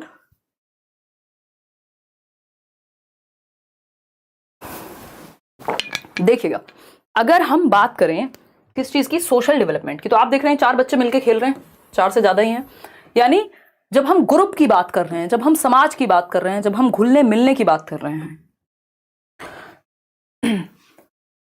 मेरी मदर जो हैं वो मास्टर्स हैं सोशियोलॉजी में, उन्होंने मुझे इतनी बार ज्ञान दिया है। जब भी ऐसा होता है ना, बच्चे थोड़े से एडोलेसेंस में स्पेशली दुनिया से अलग सोचते हैं कि नहीं बेटा, है ना, मनुष्य क्या है, एक सामाजिक प्राणी है। अरस्तु ने ऐसा कहा है, तो एरिस्टोटल सेड कि man is a social being, है ना। तो ये क्या हुआ, ये सोसाइटी है कि भाई मनुष्य क्या वैक्यूम में नहीं रह सकता। अकेले रहने में बहुत सारे लोग घबराते हैं, कुछ ही लोग होंगे जिनको थोड़ा सा सॉलिटरी या सॉलिट्यूड पसंद होगा, ठीक। तो हम समाज में जब रहते हैं, सोशल डेवलपमेंट के कुछ फायदे भी हैं। एक तो थोड़ा डिसिप्लिन आ जाता है। आप अकेले घर में पड़े हैं, आप निक्कर और टी शर्ट में टाइकून है, क्या है वो वर्ड जो है, वो कौन सा गाना है, तो तूफान बन के रहते हैं अपने घर में, अकेले पड़े हुए हैं, घर में पूरा सामान जो है वो फैला हुआ है, खाना जहां खाया वहीं छोड़ दिया, जो भी किया पूरा फैल के रह रहे हैं आप। लेकिन वहीं अगर 2 लोग घर में आ रहे हो, तो आप क्या करेंगे, तुरंत से तमीज में आ जाएंगे, है ना। कपड़े ठीक से पहन लेंगे, थोड़ा मुंह धो लेंगे, वो सामान साइड कर देंगे, ठीक है ना। तो इससे क्या होता है, डिसिप्लिन भी आता है सोशल डेवलपमेंट से, हमारी हैप्पीनेस भी इंक्रीज होती है। आप अकेले बैठे हैं, 4 दोस्तों में बकवास करके आइए, अच्छा लगने लग जाएगा आपको, है ना। गपबाजी कर लीजिए, कुछ नहीं है तो जिसको आजकल बिचिंग कहते हैं ना, ऐसे ही फालतू फालतू बुराइयां करके 4 जो कि बहन 4 बातें चल रही हैं एक ग्रुप में। अब मैं इसमें ये तो नहीं कहूंगी सिर्फ फीमेल्स में चलती हैं, बट आपने देखा होगा ऐसे गली मोहल्ले में आंटियां बैठी हुई हैं, और वो जनरली मेल्स भी करते ही होंगे, है ना। और फिर सारी दुनिया की बातें करके फिर कहो अंत में कि हमें क्या लेना, किसी का क्या चल रहा है, हमें क्या मतलब है। ऐसे शादी में खाना खाते हुए सारी दुनिया की बात कर लो, पूरा देश डिस्कस कर लो, और बाद में कहो कि हमें क्या लेना देना, हम क्यों किसी के बारे में बात करें, है ना। ये सोशल डेवलपमेंट है, लोगों की हैप्पीनेस इंडेक्स बेहतर होता है। हालांकि इसको अच्छा नहीं कहेंगे, बट ये क्या हुआ, हैप्पीनेस आपकी बेहतर होती है सोशल डेवलपमेंट यदि हो, या सोसाइटी में जब व्यक्ति रहता है। तो man is a social being, मनुष्य एक सामाजिक प्राणी है, उसको समाज में अच्छा लगता है, ग्रुप में अच्छा लगता है, सेंस ऑफ बिलोंगिंगनेस आती है, और क्या है, डिसिप्लिन आता है। आप जैसे आप 4 लोगों में बात करते हैं, वैसे आप अकेले में या 2 दोस्तों में बात नहीं करते। तो समाज की वजह से डिसिप्लिन भी कई बार हमारे अंदर आता है, और हैप्पीनेस भी हमारी इंक्रीज होती है। बहुत सारे इसके अलग अलग रीजंस हैं। तो समाज के अंतर्गत निहित नियमों का अनुपालन, और आंख बंद करके अनुपालन नहीं है कि जो समाज में चल रहा है हर बात को मान लेना सोशल डेवलपमेंट नहीं है, फिर तो चेंज नहीं आ पाएगा। तो आप क्या अडेप्ट कर रहे हैं, इंस्टॉल कर रहे हैं कुछ वैल्यूज, समाज में रहने के जो तौर तरीके हैं वो एक्वायर कर रहे हैं, उसी को सोशल डेवलपमेंट एक प्रक्रिया है जिसके थ्रू आप social rules, norms, regulations, values को एक्वायर करते हैं कि किस समाज में कौन सी चीजें अपेक्षित है, ठीक है ना। चलिएगा, तो the process of learning, adapting and installing या internalizing the values, norms and socially approved ways of behaviour is known as socialization. Socialization is a life long process starting from infancy to death. ये बात थोड़ा सा ध्यान में रखिएगा, अभी हम स्टेजेस ऑफ डेवलपमेंट पढ़ने वाले हैं, इसके बाद फिर समझेंगे. ठीक है, अगर हम बात करें इन्फेंसी की, तो शैशवा अवस्था जब हम कह रहे हैं, इन्फेंसी टू डेथ की बात कर रहे हैं, हम मृत्यु की बात कर रहे हैं. ठीक, ये गर्भ से शुरू नहीं हो रहा, ये वूम टू टूम्ब नहीं है, जन्म से शुरू होता है. बच्चा पैदा हुआ, दादी नानी चाची जो भी आसपास हैं, जो भी लोग मिलने आ रहे हैं उससे बातें कर रहे हैं, अरे अरे कितना प्यारा है. अब उसको समझ में नहीं आ रहा, लेकिन सोशलाइजेशन वहीं से शुरू हो गया. तो इन्फेंसी से, जन्म से ही शुरू हो जाता है कहीं ना कहीं, और डेथ तक चलता है. आप नए नए समाज में, समाज बदलता रहता है समय के साथ, और आप नए नए नियम कायदे कानून तौर तरीके सीखते जाते हैं. सही है कि नहीं है, ये बता दीजिए बस, है ना. बिल्कुल. तो इन्फेंसी से डेथ तक चलेगा, और अलग अलग स्टेज में अलग अलग चीजें आप सीखते रहते हैं. एक क्वेश्चन आता है कि व्यक्ति जो है वो एक एक्टिव मेंबर कब बनेगा ग्रुप का, तो वो एडोलेसेंस है, यानी 12 से 18 वर्ष. और अगर हम कहें वो ग्रुप में जाना या शुरू कब करता है एक्टिवली पार्टिसिपेट करना, तो वो होती है अर्ली चाइल्डहुड. तो दोनों चीजों में अंतर है, हालांकि हम आएंगे आगे समझेंगे. अब आता है इमोशनल डेवलपमेंट, आखिरी प्रकार है, फिर हम कुछ और पढ़ेंगे. इमोशनल यानी संवेग, सामवेगिक विकास. एक व्यक्ति है रेथस, वो कहते हैं इमोशंस कलर आर लाइव्स, यानी जो इमोशंस हैं, जो संवेग हैं, वो हमारे जीवन में रंग भरते हैं. मान लीजिए आप में कोई इमोशंस है ही नहीं, यानी इमोशन ही नहीं है, कोई सिंगल इमोशन नहीं है, आप एक रोबोट हो जाएंगे, है ना. चिट्टी में भी इमोशंस आ गए थे, तब जाके मजा आया था मूवी देखने में. अगर उसमें इमोशंस ही ना होते तो फिर तो मूवी ऐसी ही चलती रहती, बिल्कुल कलरलेस, है ना, क्या ही फर्क पड़ रहा था फिर.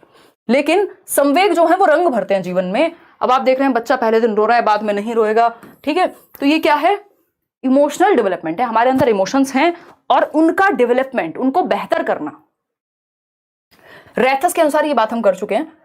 Emotional development is about knowing and managing your own emotions, यानी आप अपने इमोशंस के प्रति अवेयर हैं कि नहीं, आप जागरूक हैं कि नहीं, आपको महसूस कैसा हो रहा है आपको यही नहीं पता, है ना. और मैनेज करना उनको जानते हैं कि नहीं.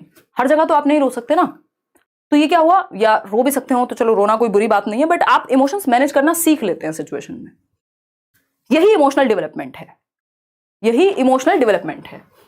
Emotions and cognition are interrelated, ये अपने आप में एक टॉपिक है, इसको भी पढ़ेंगे. एक नंबर में आता ही है, हमेशा आता है, संज्ञान और संवेग क्या है, इंटर रिलेटेड हैं. अगर एक लाइन में पढ़ना है तो उसको ऐसे याद रख लीजिएगा, अंतः संबंधित हैं, बाय डायरेक्शनल रिलेशनशिप होता है इनका, अंतः संबंधित हैं. अगर मैं बात करूं किसकी, संज्ञान और संवेग की, ठीक है, कॉग्निशन और इमोशन की यदि मैं बात करूं, तो ये इनका जो रिलेशनशिप है वो बाय डायरेक्शनल है. ये वर्ड ध्यान रखिएगा, पेडागोजी वर्ड्स का खेल है, बहुत घुमाता है ना. बाय डायरेक्शनल यानी द्विदिशीय, यानी एक दूसरे को प्रभावित करते हैं.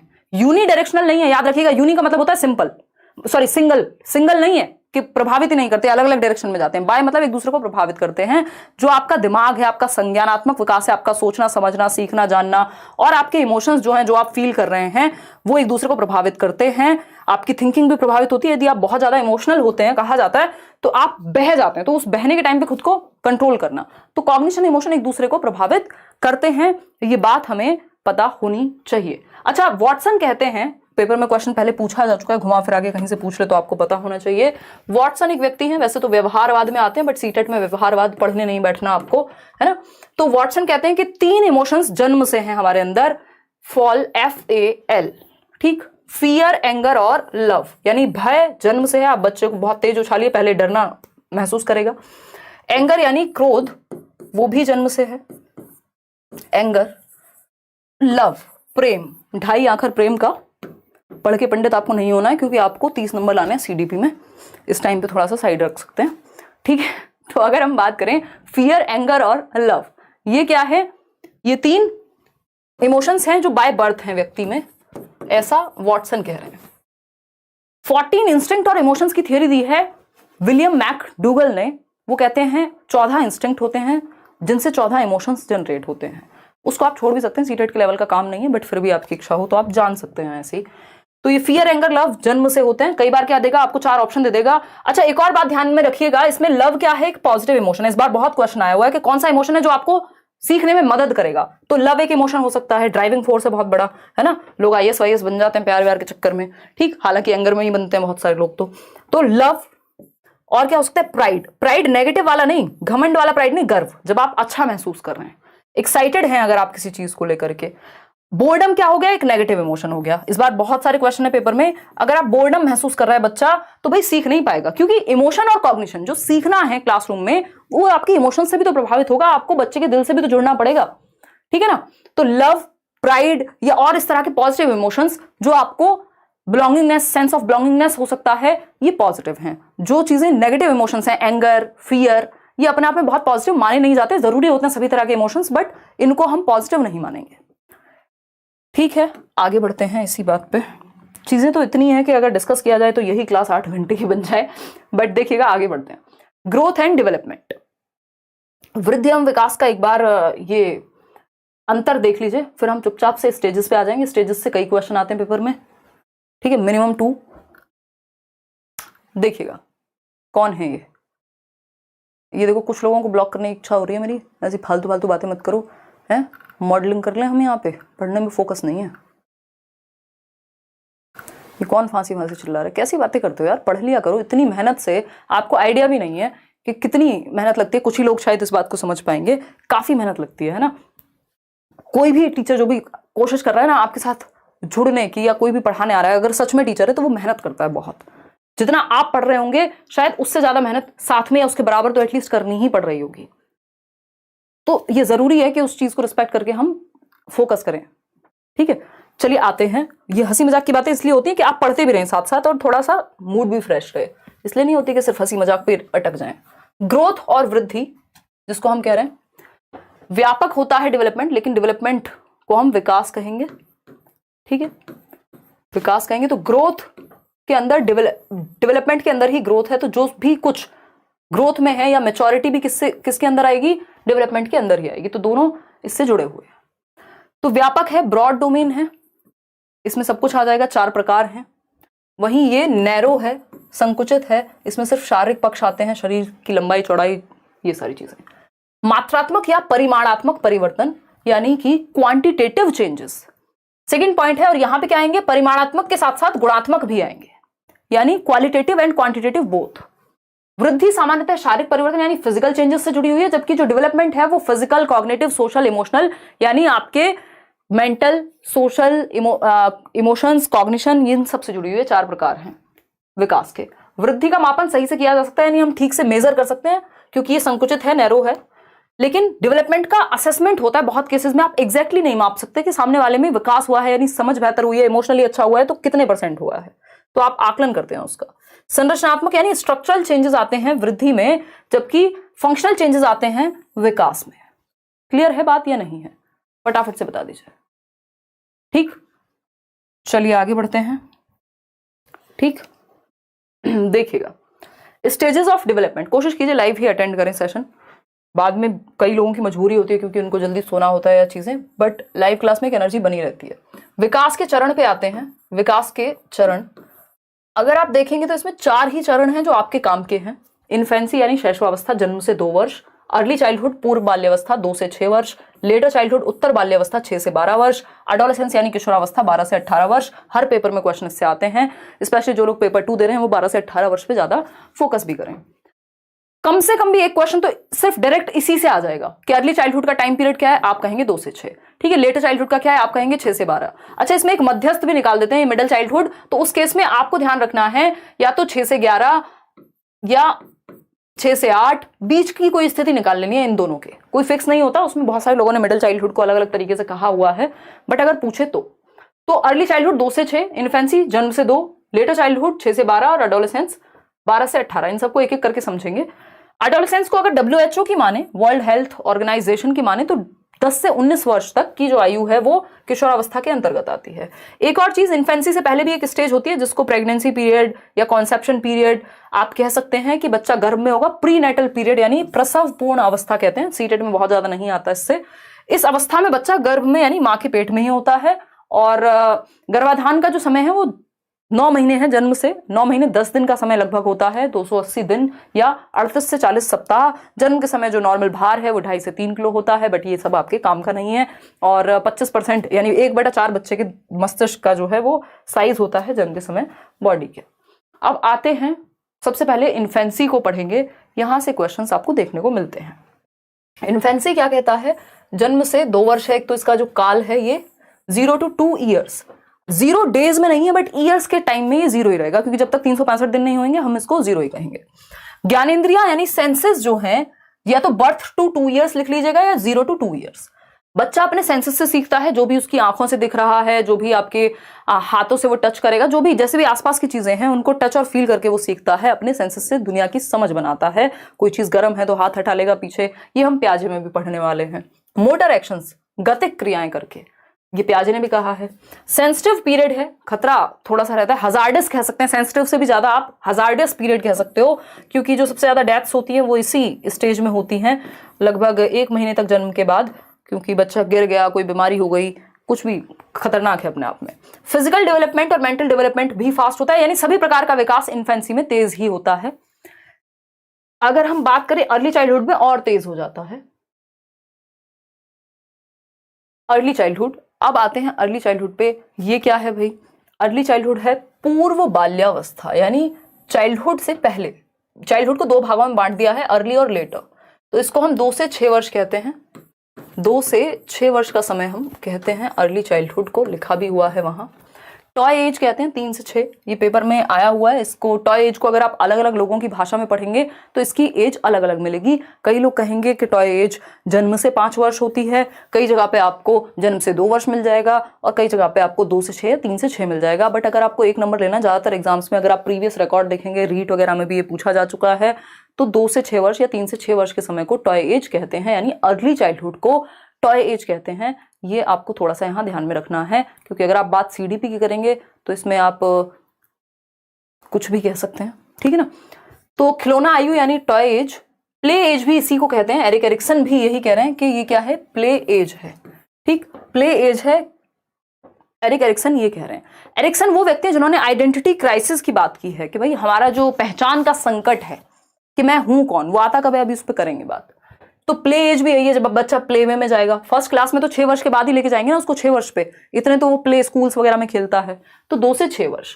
फास्टेस्ट लैंग्वेज डेवलपमेंट, ये याद रखिएगा, यहां से क्वेश्चन आता ही है, यानी भाषा का विकास सबसे तेजी से होता है, तो इसको sensitive period for language development कह सकते हैं, यहां लिखा हुआ है, या क्रिटिकल पीरियड कह सकते हैं लैंग्वेज डेवलपमेंट के लिए, फास्टेस्ट पीरियड कह सकते हैं। इसका मतलब क्या है? सेंसिटिव का मतलब है कि यहां पर सबसे तेजी से, संवेदनशीलता से भाषा का विकास हो सकता है। बच्चा बहुत तेजी से वर्ड्स को ग्रैस्प करता है एनवायरनमेंट से, भाषा को बहुत तेजी से सीखता है। अगर डोरेमोन देख रहा होगा तो डोरेमोन से सीख लेगा फटाफट से, फिर वो कहीं भी यूज करता रहेगा उसको, हर दिन नए शब्द सीखेगा, और आपको लगेगा यार ये बात इसने कहां से सीख ली।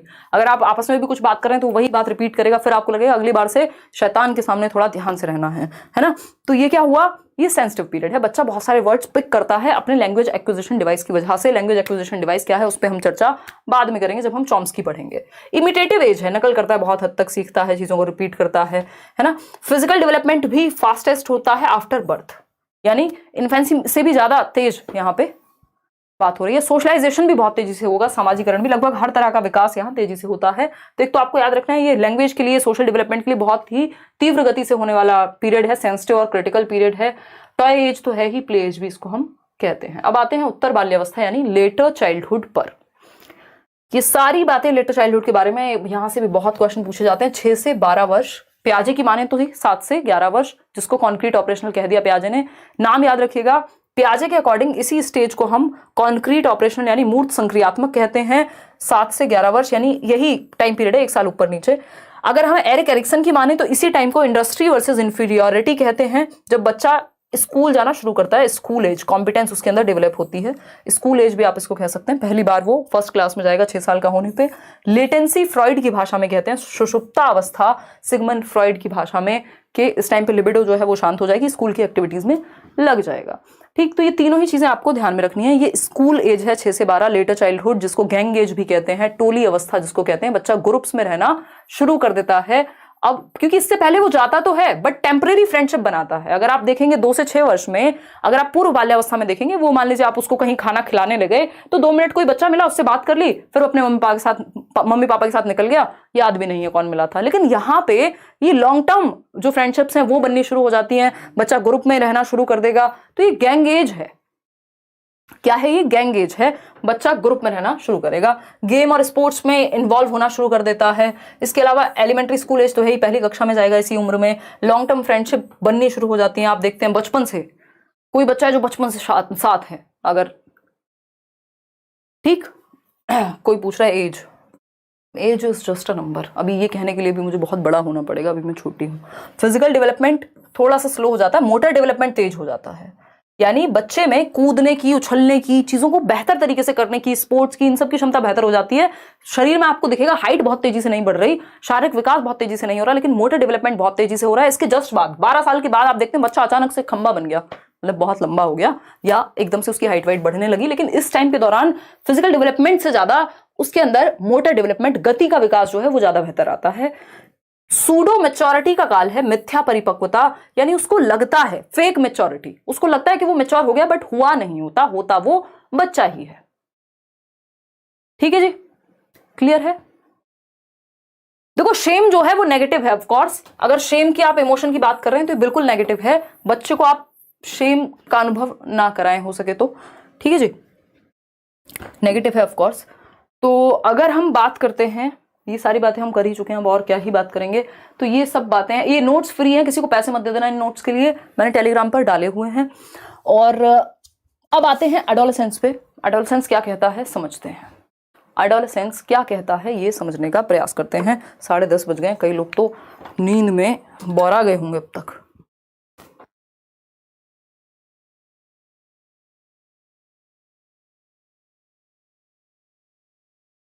तो जिनको क्वेश्चन की बहुत ज्यादा इच्छा है ना, क्वेश्चन प्रैक्टिस करने की, 600 क्वेश्चन सिर्फ सीटेट के लिए करा चुकी हूं। एक बार आप प्लेलिस्ट खोल के देख लीजिए, 20 क्लासेस हैं आपकी सीडीपी की। ऑनलाइन पेपर जिस तरह का हुआ है उस तरह के क्वेश्चंस हैं, प्रीवियस ईयर भी हैं, और 30 क्वेश्चंस हैं एक वीडियो में, 20 सेशन है, 600 क्वेश्चन प्रैक्टिस कर लीजिए, उसके बाहर कुछ नहीं आना। देखिएगा, किशोरावस्था यानी एडोलेसेंस, ये है 12 से 18, बहुत इंपॉर्टेंट है, क्वेश्चन आता ही है हमेशा। 12 से 18 वर्ष, WHO की मानेंगे तो 10 से 19 वर्ष हो जाएगा। As per WHO 10 to 19 years of age. ठीक है, ये भी कहीं मैंने देखा था, किसी एग्जाम में पूछा हुआ है, तो इसलिए ये तो खैर मैं बहुत पहले से कराती हूँ, बट ये पूछ भी लिया है, ये मजे की बात है। ट्रांजिशनल पीरियड यानी परिवर्तन का काल, संक्रमण काल भी इसको कहते हैं, गोल्डन पीरियड, स्प्रिंग सीजन भी कह देते हैं, वसंत ऋतु। ट्रांजिशनल क्यों है ये? क्योंकि यहाँ ट्रांजिशन होगा। इससे पहले क्या था? चाइल्डहुड था, लेटर चाइल्डहुड की अगर हम बात करें, और इसके बाद क्या होगा? अडल्टहुड होगा, वयस्क बन जाएगा, अब उसको वोट का अधिकार हो जाएगा 21 साल का होते ही। तो अब वो बच्चे और बड़े के बीच में कहीं है, ट्रांजिशन में है, परिवर्तन में है। अभी ना वो बच्चा है ना वो बड़ा है, तो इसलिए वो कंफ्यूज भी है, उसको पता नहीं मेरी आइडेंटिटी क्या है। जरा सा कुछ बोलो घर में, कहते हैं अरे तुम तो बड़े हो गए, उतना भी नहीं पता, और फिर जरा सा कुछ और बोल दो तो कहेंगे अरे तुम तो बच्चे ही हो। ठीक है, तो स्ट्रेस एंड स्टॉर्म का काल भी इसको कहा है, तनाव, और क्योंकि एनर्जी बहुत होती है तो हम कह सकते हैं गोल्डन पीरियड है। स्ट्रेस एंड स्टॉर्म यानी तनाव और तूफान की अवस्था, स्टैनली हॉल के अनुसार। तनाव एवं तूफान का मतलब क्या है? बहुत तेजी से rapid hormonal changes, physical changes, cognitive changes, हर तरह के चेंजेस का विस्फोट होता है। अगर हम देखें, परिवर्तनों का विस्फोट है, बहुत तेजी से हार्मोनल, फिजिकल, साइकोलॉजिकल, हर तरह के चेंज बच्चे में आ रहे हैं, इसलिए आपको चिड़चिड़ा मिलेगा, गुस्सा ज्यादा आएगा, और भी बहुत सारी चीजें। ये वो टाइम है जब आप बच्चे से उसका दोस्त बनना शुरू कर दें, अदरवाइज वो अपनी दुनिया अलग बना लेगा और आपकी दुनिया अलग रह जाएगी, फिर वो आपकी सुनेगा भी नहीं। लीडरशिप स्किल्स की अगर हम बात करें तो लीडरशिप स्किल्स क्या है? आप देखते हैं कि बच्चे में उसको स्कूल का हेड बॉय, हेड गर्ल या कुछ एक ग्रुप में शामिल होना है ना। अगर लीडरशिप स्किल्स को डेवलप करना है तो ये उसके लिए भी बेस्ट टाइम है कि वो नेतृत्व का कौशल उसके अंदर विकसित हो जाए। इमोशनल स्टेबिलिटी की, लैक ऑफ इमोशनल स्टेबिलिटी, याद रखिएगा ये बहुत पूछता है, यानी सामवेगिक जो एक स्टेबिलिटी होती है। जैसे आज आपको कोई कहे अरे ये हो गया वो हो गया, अरे तुम्हारे एक्स ने शादी कर ली, हाँ ठीक है कर ली तो क्या करें, हैं कर लेनी चाहिए थी, उम्र जा रही थी, तो ये क्या हुआ? ये स्टेबिलिटी है इमोशनल। ठीक है ना, अगर आप 35 या 45 साल के हैं, उन लोगों की बात कर रही हूं मैं, ठीक है ना, 25 साल में हो सकता है फर्क पड़े इस बात से। लेकिन यहां पे क्या है, अगर आप 12 से 18 वर्ष के होते, 12 से 18 वर्ष के अगर आप हैं, तो मक्खी भी अगर इधर से उधर जाए तो आपके इमोशंस को वो डिस्टर्ब कर जाती है। ठीक है ना, तो आपके इमोशंस को वो कर जाती है डिस्टर्ब। तो ये वो वाला टाइम है जब इमोशनली स्टेबल नहीं है बच्चा, 2 मिनट में गुस्सा आ जाएगा, 2 मिनट में खुश हो जाएगा, 2 मिनट में कुछ और हो जाएगा, तो वो क्या है? इमोशनली इनस्टेबल है, अस्थाई है उसके संवेग जो है। ठीक है ना। अगर हम बात करें, देखो नींद खुल गई फिर से कई लोगों की, अगर हम बात करें तो ये क्या है, इमोशनल स्टेबिलिटी नहीं होती। ध्यान रखिएगा, लैक करता है, पेपर में दे देगा इमोशनल स्टेबिलिटी होती है, जबकि लैक करता है इमोशनल स्टेबिलिटी। अभी कहां से आ गई सरकार, है ना, अभी तो वो ब्रेकअप पैचअप दुनिया के किसी और दूसरे का भी होगा ब्रेकअप, उस पर भी रोलेगा, ठीक है ना। तो अगर हम बात करें तो ये इमोशनल स्टेबिलिटी की कमी है, यहाँ पे तनाव और तूफान का काल है। दूसरी भाषा में कहें तो आइडेंटिटी क्राइसिस का काल है, जिसको एरिक एरिक्सन कहते हैं। एरिक एरिक्सन के अनुसार इन्होंने एक थियरी दी है अपनी 8 स्टेजेस की, प्रॉपर लाइफ स्पैन थियरी बोलते हैं इसको, साइको सोशल डेवलपमेंट, मनो सामाजिक विकास का सिद्धांत। तो जनरली पेपर में नहीं आता है बट इनडायरेक्टली पूछ लेता है, कोई कह रहा है हम लोग तो हमेशा जागे रहते हैं। तो पहचान का संकट, आइडेंटिटी क्राइसिस, यानी बच्चा ये ढूंढ रहा है कि मैं हूं कौन, हु एम आई, आखिर मैं हूं क्या और दुनिया में मैं करने क्या वाला हूं, मैं क्या करियर चूज करूंगा, कौन सा पार्टनर चूज करूंगा, मुझे कैसे जीवन बिताना है, मैं हूं कौन। ये सारी कहानी आइडेंटिटी का क्राइसिस है कि जो मेरे पिताजी ने मुझे सरनेम दिया है मैं वो हूं या मैं कुछ और हूं। और यही कहानी एरिक्सन के साथ चल रही थी, जिन्होंने इस नाम को दिया। इनका नाम है एरिक एरिक्सन। ध्यान से देखिएगा, नाम क्या है, एरिक एरिक्सन। मतलब ये खुद आइडेंटिटी क्राइसिस में थे एक तरह से, और इनको बाद में समझ आया कि यानी एरिक किसका बेटा हुआ, एरिक का ही सन है। तो नाम जो है इन्होंने खुद को ही दिया, ये सरनेम एरिक एरिक्सन, यानी एरिक का ही बेटा है एरिक, है ना। इंटरेस्टिंग है ना। देखो, तो एरिक एरिक्सन की जब हम बात कर रहे हैं तो इन्होंने ये आइडेंटिटी क्राइसिस का कॉन्सेप्ट दिया। बहुत प्यारी थियरी है इनकी, मैंने यूट्यूब पे कराई हुई है, कभी समय मिले तो देखिएगा, बट वो पुराना होगा, आज की डेट में तो हम बहुत बातें करके समझते हैं चीजों को। आइडेंटिटी क्राइसिस, या बैच में आ रहे हैं तो वहां समझ लेंगे, ठीक है ना। अगर हम बात करते हैं आइडेंटिटी क्राइसिस यानी पहचान का संकट, आखिर मैं हूं क्या, मैं करियर क्या चूज करूंगा, मुझे कैसे जीवन जीना है ना। वोकेशनल एंजाइटी नाम की एक चीज होती है, वो होती है यहां पर वोकेशनल एंजाइटी, यानी व्यवसायिक दुश्चिंता कि मुझे करना क्या है लाइफ में। करियर काउंसलिंग लेने जा रहे हैं बच्चे, है ना, दुनिया भर की चीजें, कौन सी स्ट्रीम लूं, इसमें ही पहले तो कंफ्यूज रहता है, भैया साइंस लूं, ह्यूमैनिटीज लूं, कॉमर्स लूं, क्या करूं आखिर जीवन में, किस तरफ जाऊं। किसी ने कहा वो बन जाओ, फलाने हमारे रिश्तेदार हैं, बहुत खुश रहते हैं, बहुत पैसा है उनके पास, अंदर से चाहे रोते रहते हो। बच्चे ने कहा हाँ ठीक है ये बन जाता हूं, फिर वो कंफ्यूज हो जाएगा। तो identity crisis versus role confusion, अगर आइडेंटिटी फॉर्म हो गई तो अच्छा है, नहीं तो रोल कंफ्यूजन में रहेगा। फिर आप देखते हैं बहुत सारे लोग बहुत सारे करियर चेंज करते रहते हैं। तो वोकेशनल एंजाइटी का टाइम पीरियड है ये, ठीक है। बात आगे बढ़ेंगे। हमारे पूरा गांव 8 बजे ही सो जाता है, मैं ही जिंदा हूँ, आदित्य कह रहे हैं। यार मैं समझ सकती हूँ, कोशिश करेंगे थोड़ा सा 7 बजे करीब रख लें मैराथन, है ना। 6 बजे तो पॉसिबल नहीं है, मैंने आज भी सोचा था बट वो पॉसिबल नहीं हो पाता। तो हो सकता है कि कल 7 बजे मैराथन में लगा दूं और 9 बजे तक फ्री हो जाऊं, क्योंकि मेरा भी एक जीवन है जो बचा नहीं है, जिसमें मैं घूम सकूं, कहीं कुछ खा सकूं, कोई वीकेंड नाम की चीज हो जिसमें, है ना। देखना पड़ेगा। गुरमीत कौन से सब्जेक्ट की बात कर रहे हो भाई। देखिए तो समझते हैं फटाफट से। ब्रिज पीरियड यानी इसको पुल समय अवधि कह सकते हैं आप, ब्रिज कह सकते हैं, इसको अभी समझेंगे, मैं आपको एक पिक्चर के थ्रू समझा दूंगी। एडोलेसेंट ईगो सेंट्रिज्म होता है, उसको लगता है सब मुझे देख रहे हैं, मेरा हेयर स्टाइल कैसे बना हुआ। आजकल मेरा भाई है वो नया एडोलेसेंस में आया किशोरावस्था में, तो मम्मी कह रही थी पूरे दिन शीशे के सामने खड़ा रहता है। तो मैंने कहा अब इस एज में नहीं खड़ा होगा तो कब खड़ा होगा। और मेरे को कह रहा है कि मम्मी देखो मेरे को ऐसे ऐसे बोलती हैं, ये कहती हैं। तो मैंने कहा भाई कम बाल बना लिया करो, और मम्मी में परिवर्तन थोड़ा मुश्किल नहीं हो गया इस उम्र में। तो हालांकि इतना भी कुछ नहीं है, बट वो हंसी मजाक की बातें हैं। तो ये क्या है, उसको लग रहा है सब मुझे देख रहे हैं। वो बाल एक बार में भी बन चुके थे, बट उसको लग रहा है सबका ध्यान मेरे ऊपर है। कपड़े पहन के जाने तो कौन से पहन के जाने हैं, आज मुझे शादी में जाना है अपनी वॉच दे दो। जैसे पूरी दुनिया उसी के ऊपर ध्यान लगा करके रखी हुई है। कोई 2 लोग शादी में बात कर रहे हो तो बच्चे को लगेगा, बच्चा नहीं है एडोलेसेंस में है, किशोरावस्था वाले व्यक्ति को लगेगा कि मेरे ही बारे में बात हो रही है, मेरी ही चीजों को देख करके जल रहे हैं, मेरी ही चीजों को देख करके खुश हो रहे हैं, वॉट एवर इट इज, ठीक है ना। तो ये हुआ एडोलेसेंट ईगोसेंट्रिज्म, यानी किशोरावस्था अहम केंद्रित था। स्प्रिंग सीजन, बसंत ऋतु तो है ही भाई, इतने सारी एनर्जी होती है इस टाइम में आपके पास जिसकी हद नहीं है, ठीक। तो ये वाला समय या तो व्यक्ति को बनाएगा या बिगाड़ देगा। चलिए आगे बढ़ते हैं। ट्रांजिशनल पीरियड क्यों है, ये ब्रिज पीरियड क्यों है, इसको समझते हैं, क्योंकि इससे क्वेश्चन पूछे जाते हैं लगातार। अगर हम देखें तो एडोलेसेंस यानी किशोरावस्था, 12 से 18 वर्ष का काल, 10 से 19 WHO के अनुसार किशोरावस्था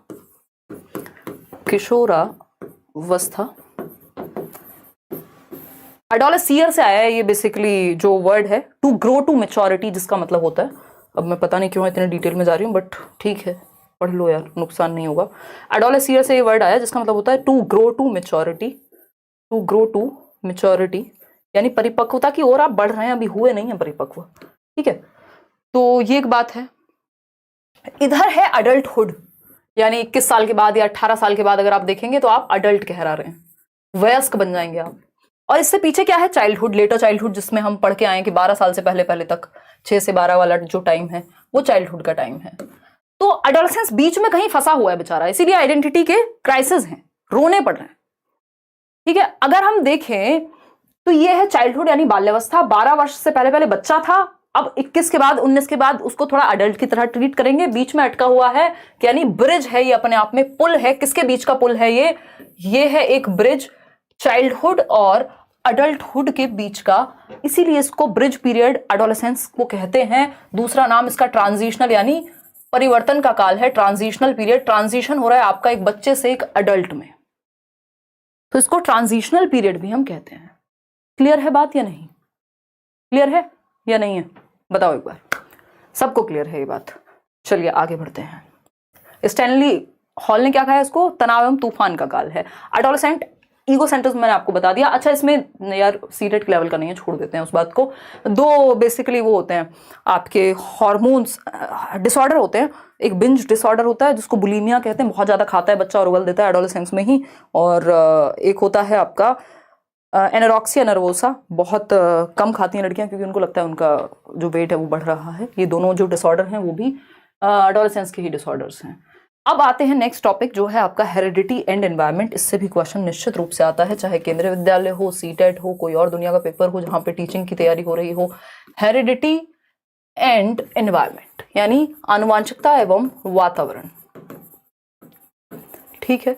ये क्या है, हेरिडिटी को हम कहते हैं कि ये नेचर का पार्ट है, यानी प्रकृति पोषण विवाद भी कह देते हैं। इस पे बहुत ही ज्यादा लड़ाइयां भी होती हैं मनोवैज्ञानिकों के बीच, चाइल्ड साइकोलॉजिस्ट के बीच, कि भाई नेचर ज्यादा जरूरी है या नर्चर ज्यादा जरूरी है। मनीष, एक और फालतू सवाल आपने किया और आप गए, है ना। आज आपको लग रहा है मैं मजाक के उतने मूड में हूं, कितनी सीरियस बातें चल रही हैं। हम यहाँ एरिक्सन डिस्कस कर रहे हैं, हम यहाँ ऐसे ऐसे लोगों को डिस्कस कर रहे हैं जिन्होंने दुनिया बदल दी पढ़ाई की, दुनिया मनोविज्ञान में और बच्चों के विकास में, चाइल्ड डेवलपमेंट में, सब पलट के रख दिया। और आप लगे हैं शादी कब करेंगे, हैं? मेरी शादी से दुनिया रुकी हुई है जैसे, हैं? चलो आओ फटाफट इधर आ जाओ, पढ़ लो, इतनी रात को लगे हुए हो। प्रकृति यानी नेचर, जिसको हेरिडिटी आनुवंशिकता कहते हैं। नेचर मतलब जो आपको मिल चुका है, आप इसको कह लीजिए नेचर से मिला है या आपके जीन से, जेनेटिक मेकअप से मिला है, जिसमें बदलाव संभव नहीं है, स्टैटिक है, ये स्थिर है, ऐसा नहीं हो सकता। आपकी आंखों का रंग आपको आज काला मिला है, कल आप उसको कुछ और बना लें, ठीक है ना। तो स्थिर है, फिक्स्ड है एक तरह से अगर देखा जाए। बहुत रेयर चेंजेस आते हैं, वो भी जनरेशन बाय जनरेशन। नर्चर की अगर हम बात करें तो इसको पोषण कहते हैं, कि जो नर्चर, पोषण कहां से मिलेगा, खाना पीना माहौल जो भी है वो एनवायरमेंट से मिलेगा। तो नर्चर का मतलब एनवायरमेंट यानी वातावरण हो गया, ठीक है जी बात। वातावरण एक डायनामिक फैक्टर है, परिवर्तनशील है। आज आप गांव में रहते हैं, कल आप शहर में जा सकते हैं, कल आप शहर में रहेंगे, परसों गांव में जा सकते हैं, और गांव से अमेरिका जा सकते हैं, अमेरिका से रूस, रूस से जहां चाहें घूम सकते हैं पूरी दुनिया, और फिर वापस से गांव आ सकते हैं। तो ये क्या हुआ, डायनामिज्म है, परिवर्तन है। जैसे डेवलपमेंट भी क्या, एक चेंज की प्रोसेस है, ठीक है ना। बहुत बढ़िया, ऑल द बेस्ट साक्षी और आपकी दोनों सहेलियां अर्चना और लक्ष्मी, है ना। पढ़ लो, अब आ जाओ, ऑल द बेस्ट। अरे आप लोग बढ़िया करके आओगे, इतनी मेहनत क्यों चल रही है तो। लेकिन अब आपके बस का अगर पढ़ना नहीं है टिक करके तो प्रॉब्लम है, अदरवाइज अगर जो लोग पढ़ सकते हैं, ऑफकोर्स आप लोग पढ़ ही सकते हैं, तभी रुके हुए हैं, तो फिर उस स्थिति में कुछ नहीं कर सकते। तो प्रकृति यानी हेरिडिटी यानी नेचर, इसमें परिवर्तन उतना संभव नहीं है, जेनेटिक है। वही पोषण की अगर हम बात करते हैं तो ये एनवायरमेंट यानी डायनामिक है, परिवर्तनशील है, परिवर्तन आप आसानी से एनवायरमेंट में कर सकते हैं। अब कई लोग कहते हैं हेरिडिटी ज्यादा इंपॉर्टेंट है यानी नेचर ज्यादा इंपॉर्टेंट है, कई लोग कहते हैं नर्चर ज्यादा इंपॉर्टेंट है यानी पोषण ज्यादा इंपॉर्टेंट है, एनवायरमेंट ज्यादा इंपॉर्टेंट है। देखिए, अगर हेरिडिटी नहीं होगी तो एनवायरमेंट कितना भी अच्छा दे लीजिए, मान लीजिए एक बच्चे का बिल्कुल बुद्धि लब्धि एकदम इडियट वाली है, मतलब उसका जो है मानसिक विकास बिल्कुल रिटार्डेड है, तो एनवायरमेंट बहुत अच्छा देके भी बहुत ज्यादा परिवर्तन नहीं आ जाएगा। और अगर मान लीजिए हेरिडिटी बहुत अच्छी है और एनवायरमेंट एकदम खराब मिल गया, तो जिसको साइंटिस्ट बनना था वो चोर या टेररिस्ट भी बन सकता है। तो ये क्या हुआ, दोनों ही चीजें महत्वपूर्ण हो गई, ठीक। तो हम ये कहेंगे नेचर और नर्चर की जब हम बात कर रहे हैं तो दोनों ही महत्वपूर्ण हैं। नेचर और नर्चर की डिबेट में आपको दोनों के साथ रहना है। कुछ पक्षों में नेचर ज्यादा प्रभावी हो जाता है, यानी हेरिडिटी, जैसे आपकी आंखों का रंग, आपकी बालों का रंग, आपका बॉडी टाइप, आपकी हाइट, ये सब हेरिडिटी से ज्यादा प्रभावित होती हैं। और आपका जो एजुकेशन है, न्यूट्रिशन है, ये एनवायरमेंट से, ट्रेनिंग है, वो एनवायरमेंट से ज्यादा प्रभावित होती है। तो डेवलपमेंट क्या है? प्रोडक्ट है। डेवलपमेंट क्या है? वुडवर्थ कहते हैं दोनों ही महत्वपूर्ण है विकास में, चाहे वो हेरिडिटी हो चाहे वो एनवायरमेंट हो, दोनों का गुणनफल है विकास। लेकिन याद रखिएगा गुणनफल है, एडिशन नहीं है, एडिटिव नहीं होते ये पेपर में पूछा जा चुका है और ये अलग अलग लेवल्स के तरीके से भी पूछा जाता है। एडिटिव नहीं होते, यानी योग नहीं हो सकता हेरिडिटी और एनवायरमेंट का। हेरिडिटी प्लस एनवायरमेंट बराबर डेवलपमेंट नहीं होता, ये क्रॉस लगा लीजिएगा इस चीज पे। हेरिडिटी इनटू एनवायरमेंट होगा, हेरिडिटी की गुणा होती है एनवायरमेंट के साथ, दोनों क्या करते हैं? प्रतिक्रिया करते हैं, आपस में इंटरेक्शन होता है हेरिडिटी और एनवायरमेंट का, और तब जाकर के विकास होगा।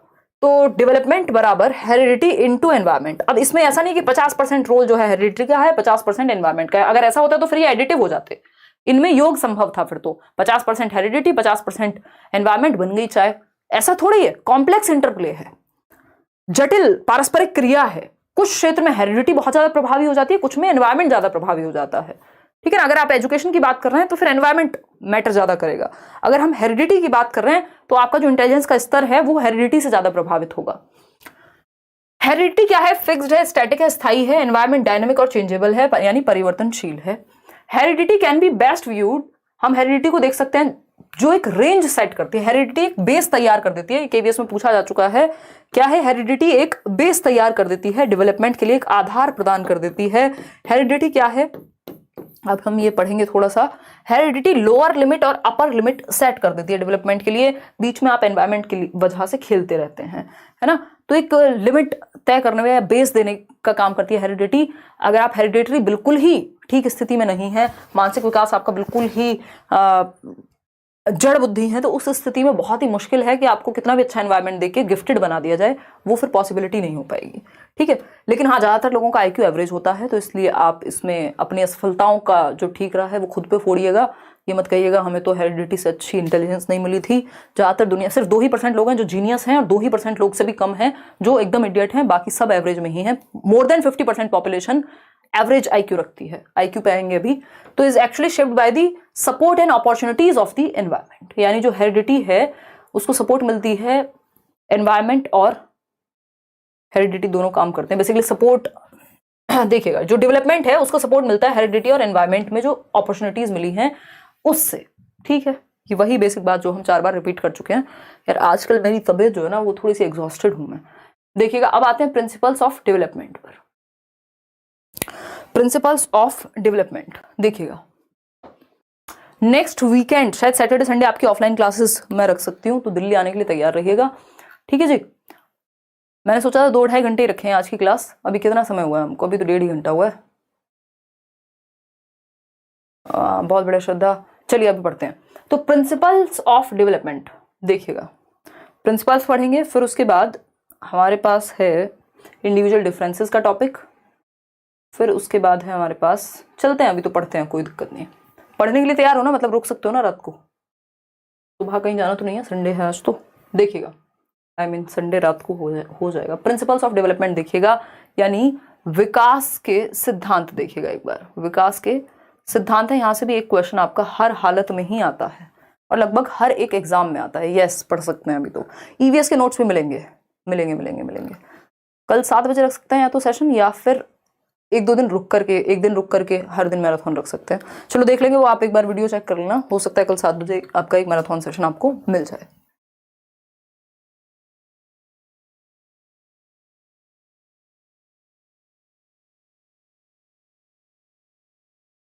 चलिए बहुत बढ़िया, अभी तो जगे हुए हैं आप। प्रिंसिपल्स ऑफ डेवलपमेंट यानी विकास का सिद्धांत। प्रिंसिपल्स ऑफ डेवलपमेंट, विकास के सिद्धांत, यानी विकास क्या है? एक यूनिवर्सल या ब्रॉड प्रक्रिया है, एक बहुत बड़ी प्रक्रिया है। तो इसको समझने के लिए कुछ सिद्धांत बनाए गए कि इसको बेहतर तरीके से समझें, इसलिए कुछ रूल्स बना लो। जैसे ह्यूमन नेचर क्या है, बड़ा कॉम्प्लेक्स सा है, तो समाज में क्या किया यार, तमीज से रहने के लिए कुछ रूल्स बना लो। तो रूल्स क्या हमें हेल्प कर देते हैं, ज्यादा भसड़ नहीं होती दिमाग में, हमें पता होता है ये फॉलो करना है, अगर ज्यादा दिमाग नहीं लगाना तो ये फॉलो कर लो, चुपचाप से बात खत्म। ठीक, तो इसी तरह से विकास के भी कुछ सिद्धांत बनाए गए कि इन सिद्धांतों पे विकास काम करता है, क्योंकि विकास एक ब्रॉड प्रक्रिया है, बहुत ही बड़ी प्रक्रिया है, तो इसको बेहतर तरीके से समझने के लिए कुछ सिद्धांत डेवलप किए गए। सबसे पहली बात कि डेवलपमेंट क्या है, यूनिवर्सल है। यहां लिख लीजिएगा, development is universal. Development is universal. Universal यानी विकास एक सार्वभौमिक प्रक्रिया है। विकास एक सार्वभौमिक प्रक्रिया है। सार्वभौमिक प्रक्रिया है यानी पूरी दुनिया में, चाहे आप एशिया में रहते हो, यानी आप भारत के बच्चे हैं, आप पाकिस्तान के बच्चे हैं, आप श्रीलंका के बच्चे हैं, या आप अमेरिका के बच्चे हैं, आप कजाकिस्तान के बच्चे हैं, आप रशिया के बच्चे हैं, आप कनाडा में रहने वाले एक बच्चे हैं, मतलब दुनिया के सारे बच्चों में विकास की जो प्रक्रिया है वो लगभग सेम तरीके से काम करती है। यानी विकास सार्वभौमिक है, एटलीस्ट जो स्टेजेस हैं। तो इन्फेंसी पूरी दुनिया के हर बच्चे के लिए एक जैसा ही रहेगा। चाइल्डहुड है तो सभी के लिए एक जैसा रहेगा, ऐसा तो नहीं है चाइल्डहुड में अगर रशिया का बच्चा है तो वो तो भाई ओलंपिक्स में चला जाता है और यहाँ बच्चे चल नहीं पाते, ऐसा नहीं होता ना। मतलब जा सकता है ट्रेनिंग वगैरह से, लेकिन इन्फेंसी मतलब सभी के लिए एक जैसा। जन्म से 2 वर्ष में यदि बच्चा सेंसस से सीखता है तो पूरी दुनिया के बच्चे ऐसे ही सीखते हैं, है ना। बच्चा अगर चलने से पहले क्रॉल करना, घिसट के चलना सीखता है तो वो सारी दुनिया में यही पैटर्न फॉलो होता है। यानी विकास का जो पैटर्न है वो यूनिवर्सल है। ठीक, विकास का पैटर्न यूनिवर्सल है सभी के लिए, लेकिन रेट डिफरेंट है। याद रखिएगा, दर भिन्न है। 2 सेम एज के बच्चे भी अलग अलग तरह से एक्टिविटी कर सकते हैं। देखिए, डेवलपमेंट इज कॉन्टिन्यूअस, ये हमें पता है, सतत चलता है, लाइफ लॉन्ग, वूम टू टूम, ये हुआ पहला सिद्धांत, जीवन पर्यंत चलेगा। डेवलपमेंट इज सीक्वेंशियल और ऑर्डरली, यानी क्रम में होता है। इन्फेंसी के बाद आपका चाइल्डहुड आएगा, उसमें भी पहले अर्ली चाइल्डहुड, लेटर चाइल्डहुड, फिर एडोलेसेंस, फिर अडल्टहुड, फिर ओल्ड एज जाकर के कहीं आएगी। एक क्रम है, एक सीक्वेंस है। Rate of development varies person to person, विकास की दर भिन्न होती है। याद रखिएगा, इसका जो पैटर्न है, जो विकास का पैटर्न है वो पूरी दुनिया में सभी के लिए सेम है, यूनिवर्सल है। जो पैटर्न है, जो डेवलपमेंट का पैटर्न है वो यूनिवर्सल है।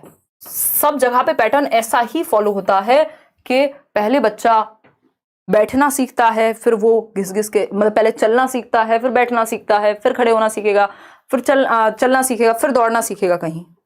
ये क्या है, एक पैटर्न है जो सब जगह फॉलो होगा।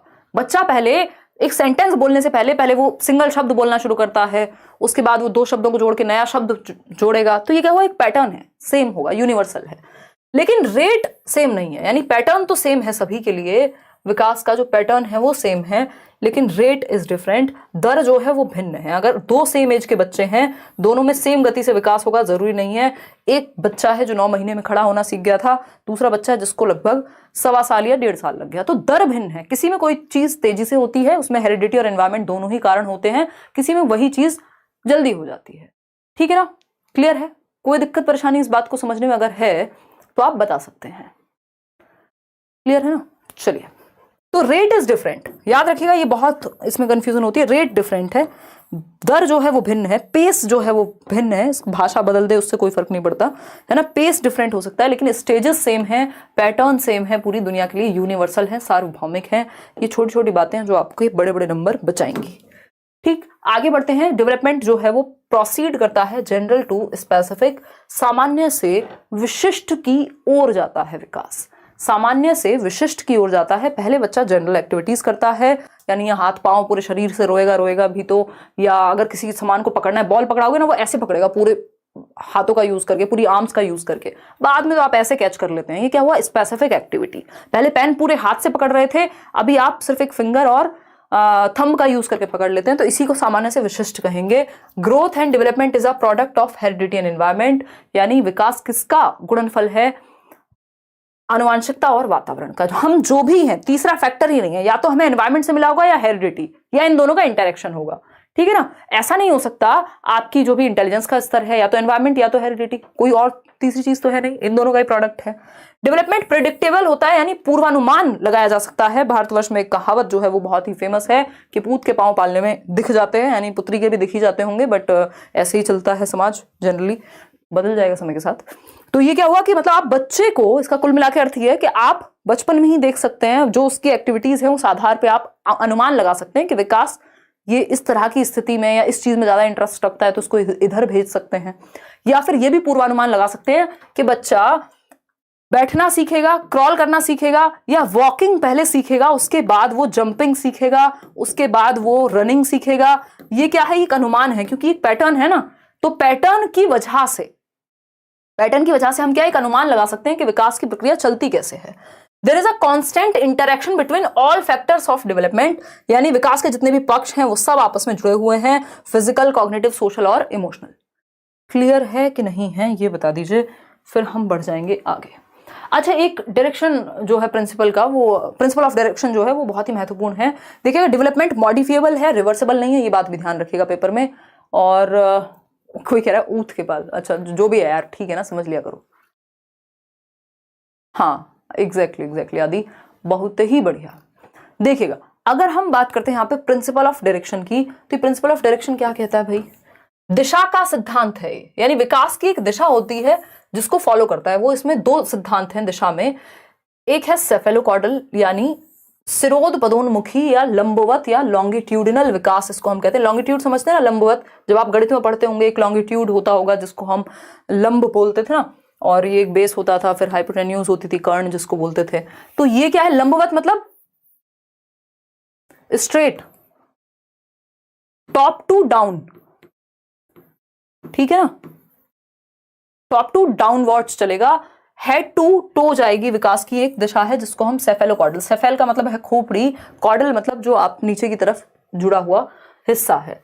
तो पहले बच्चा अपना सर संभालना यानी अपनी गर्दन संभालना सीखेगा, और जन्म के समय भी आप देखते हैं सर का ही भार ज्यादा है, तो पहले सर विकसित होगा, फिर आप गर्दन संभालना सीखते हैं, फिर नीचे के पार्ट पे कंट्रोल आता है, फिर खड़े होना सीखते हैं, फिर जाकर के चलना सीखते हैं। तो हेड टू टो यानी सर से पैर की ओर, पैर के अंगूठे, टो का मतलब यहां हो गया सर से पैर की ओर विकास की दिशा जाती है, यानी मैं कहूं इसको टॉप टू डाउनवर्ड्स, लॉन्गिट्यूडिनल लंबवत कह सकते हैं इसको हम, सेफेलोकॉर्डल, सेफेल यानी खोपड़ी से, ठीक, गर्दन संभाली, फिर धीरे धीरे टॉर्सो पे कंट्रोल आएगा।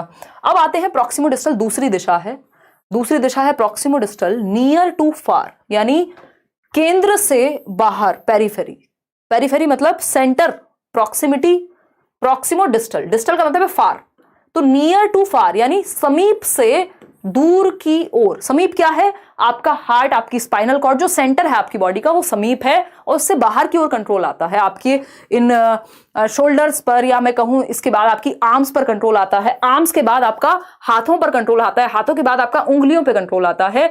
ये है near to far, centre to periphery, केंद्र से बाहर की ओर या सीमाओं की ओर, पेरिफेरी।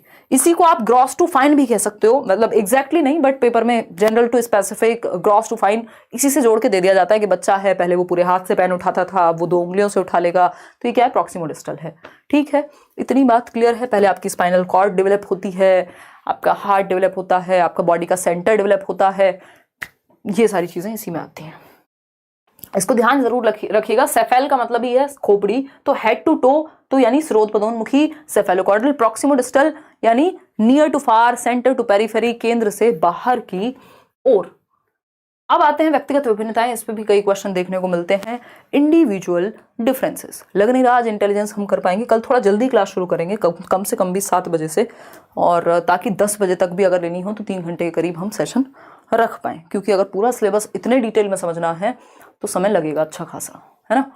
देखिएगा, व्यक्तिगत विभिन्नताओं का आधार, basis of individual differences. Individual differences क्या हैं? क्या कोई भी 2 लोग बिल्कुल एक जैसे हो सकते हैं? नहीं हो सकते, नहीं तो रॉबर्ट्स बन जाएंगे, है ना, चिट्टी बन जाएंगे फिर वो। ठीक है, चिट्टी भी एक जैसा नहीं रहा था, खैर बाद में, आज मैं चिट्टी की जान को आई हुई हूँ। ठीक, तो बेसिकली चिट्टी वो मूवी है ना, रोबो, याद अगर किसी ने ना देखी हो, कोई अलग यूनिवर्स में रहता हो तो ये क्या हुआ, रॉबर्ट्स बन जाएंगे अगर हमें इंडिविजुअल डिफरेंसेस नहीं होंगे, व्यक्तिगत विभिन्नताएं नहीं होंगी। बोला जाता है वन साइज फिट्स ऑल जैसा कुछ नहीं होता, यानी आप एक टी शर्ट लाइए, मान लीजिए एक साइज की, मीडियम साइज की, क्या वो सबको फिट आ जाएगी? नहीं आएगी। ऐसे ही मनुष्य भी हैं। आपने एक और चीज सुनी होगी जनरल कहावत में कि 5 उंगलियां भी एक जैसी नहीं होती हाथ की। इसका मतलब इनमें भी इंडिविजुअल डिफरेंसेस हैं, है ना, व्यक्तिगत विभिन्नताएं हैं। अगर आप ट्विंस भी हैं, अगर आप दोनों एक साथ भी पैदा हुए हैं, अगर आप 2 भाई बहन हैं या भाई भाई हैं, है ना, या 2 बहनें बहनें हैं, तो तब भी आपके अंदर अंतर पाए जाएंगे, आपके टेम्परामेंट में, आपके नजरिए में, आपके एटीट्यूड में, आपके एप्टीट्यूड में, बहुत सारी चीजों में। ठीक है ना? तो कोई भी 2 लोग, जैसे हमारा थंब इंप्रेशन एक नहीं होता, वैसे ही कोई भी 2 लोग पूरी तरह से एक नहीं होते। कुछ चीजें सेम होती हैं, कुछ चीजें डिफरेंट होती हैं। इसी से डाइवर्सिटी क्रिएट होती है। अदरवाइज हम कहते हैं भारत विभिन्नताओं का देश है, यूनिटी इन डाइवर्सिटी। अगर सब एक जैसे हो जाएंगे मजा नहीं आएगा। सोचो एक और व्यक्ति है आपके ही जैसा, एकदम कोई रिलेशनशिप में नहीं आएगा, कोई गर्लफ्रेंड बॉयफ्रेंड का चक्कर नहीं है, सब एक ही जैसे हैं, कोई मजा नहीं आता, कोई वैरायटी नहीं है, कोई रंग नहीं है ना। थोड़ा कुछ तो आप दोस्त को कुछ बोल रहे हैं, वो आपको 2 टॉन्ट मारे, फिर तो जाके मजा आता है ना। एक व्यक्ति है जो आसानी से नाराज हो जाता है, दूसरा है जो आसानी से नाराज नहीं होता, तीसरा है जो स्पोर्ट्स में बहुत अच्छा है, चौथा है जो फिलॉसफी में बहुत अच्छा है। तो इससे रंग भरते हैं नेचर में। तो इंडिविजुअल डिफरेंसेस क्या है? एकदम नेचुरल हैं, और ये सिर्फ हम में, ह्यूमंस में नहीं, जानवरों में भी पाए जाएंगे, पेड़ों में भी पाए जाएंगे, लगभग हर स्पीसीज में पाए जाते हैं। जितनी भी प्रजातियां हैं, जितनी भी दुनिया भर में जितनी भी चीजें हैं, वहां पर पाई जाएंगे इंडिविजुअल डिफरेंसेस। इंडिविजुअल डिफरेंसेस का आधार क्या है? किस किस वजह से हम अलग होते हैं? हमारे बुद्धि के स्तर में अलग होते हैं। अगर हम बच्चों की बात करें, सारे बच्चे एक जैसे नहीं हो सकते। अगर क्लास में 30 बच्चे बैठे हुए सब एक जैसे होंगे नहीं, होने भी नहीं चाहिए। ठीक है ना? तो अगर हम बात कर रहे हैं इंटेलिजेंस की, बुद्धि की, तो उस केस में जो इंटेलिजेंस है या बुद्धि है उसमें अलग अलग होते हैं। एकदम सेम आईक्यू नहीं होता सबका, थोड़ा थोड़ा अंतर कुछ ना कुछ होता रहेगा, बुद्धि का स्तर अलग होगा। इंटरेस्ट सबका, अगर आईक्यू भी सेम है फिर भी क्या होगा? इंटरेस्ट हो सकता है मुझे मनोविज्ञान में इंटरेस्ट आ रहा हो, आपको गणित में आ रहा हो, किसी तीसरे को म्यूजिक में आ रहा हो। तो हर बच्चे का इंटरेस्ट भी अलग होगा। किसी को स्पोर्ट्स में आ रहा हो तो आपको बच्चे के इंटरेस्ट को पहचानना है। वैल्यूज में, मूल्यों में, हो सकता है मेरे लिए झूठ बोलना बहुत बड़ी बात हो, किसी के लिए नहीं हो। तो ये क्या हुआ? मूल्यों का भी अंतर हो गया।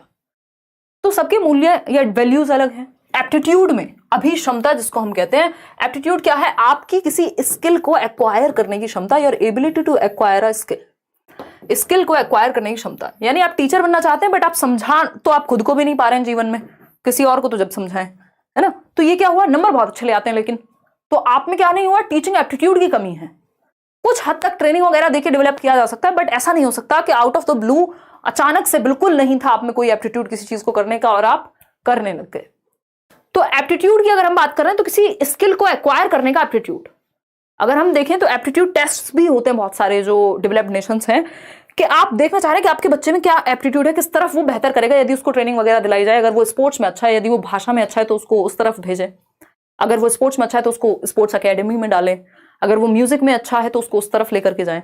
तो आपके अंदर किसी स्किल को एक्वायर करने की क्षमता। एटीट्यूड दूसरा एक वर्ड है जिसको हम अभिवृत्ति कह देते हैं।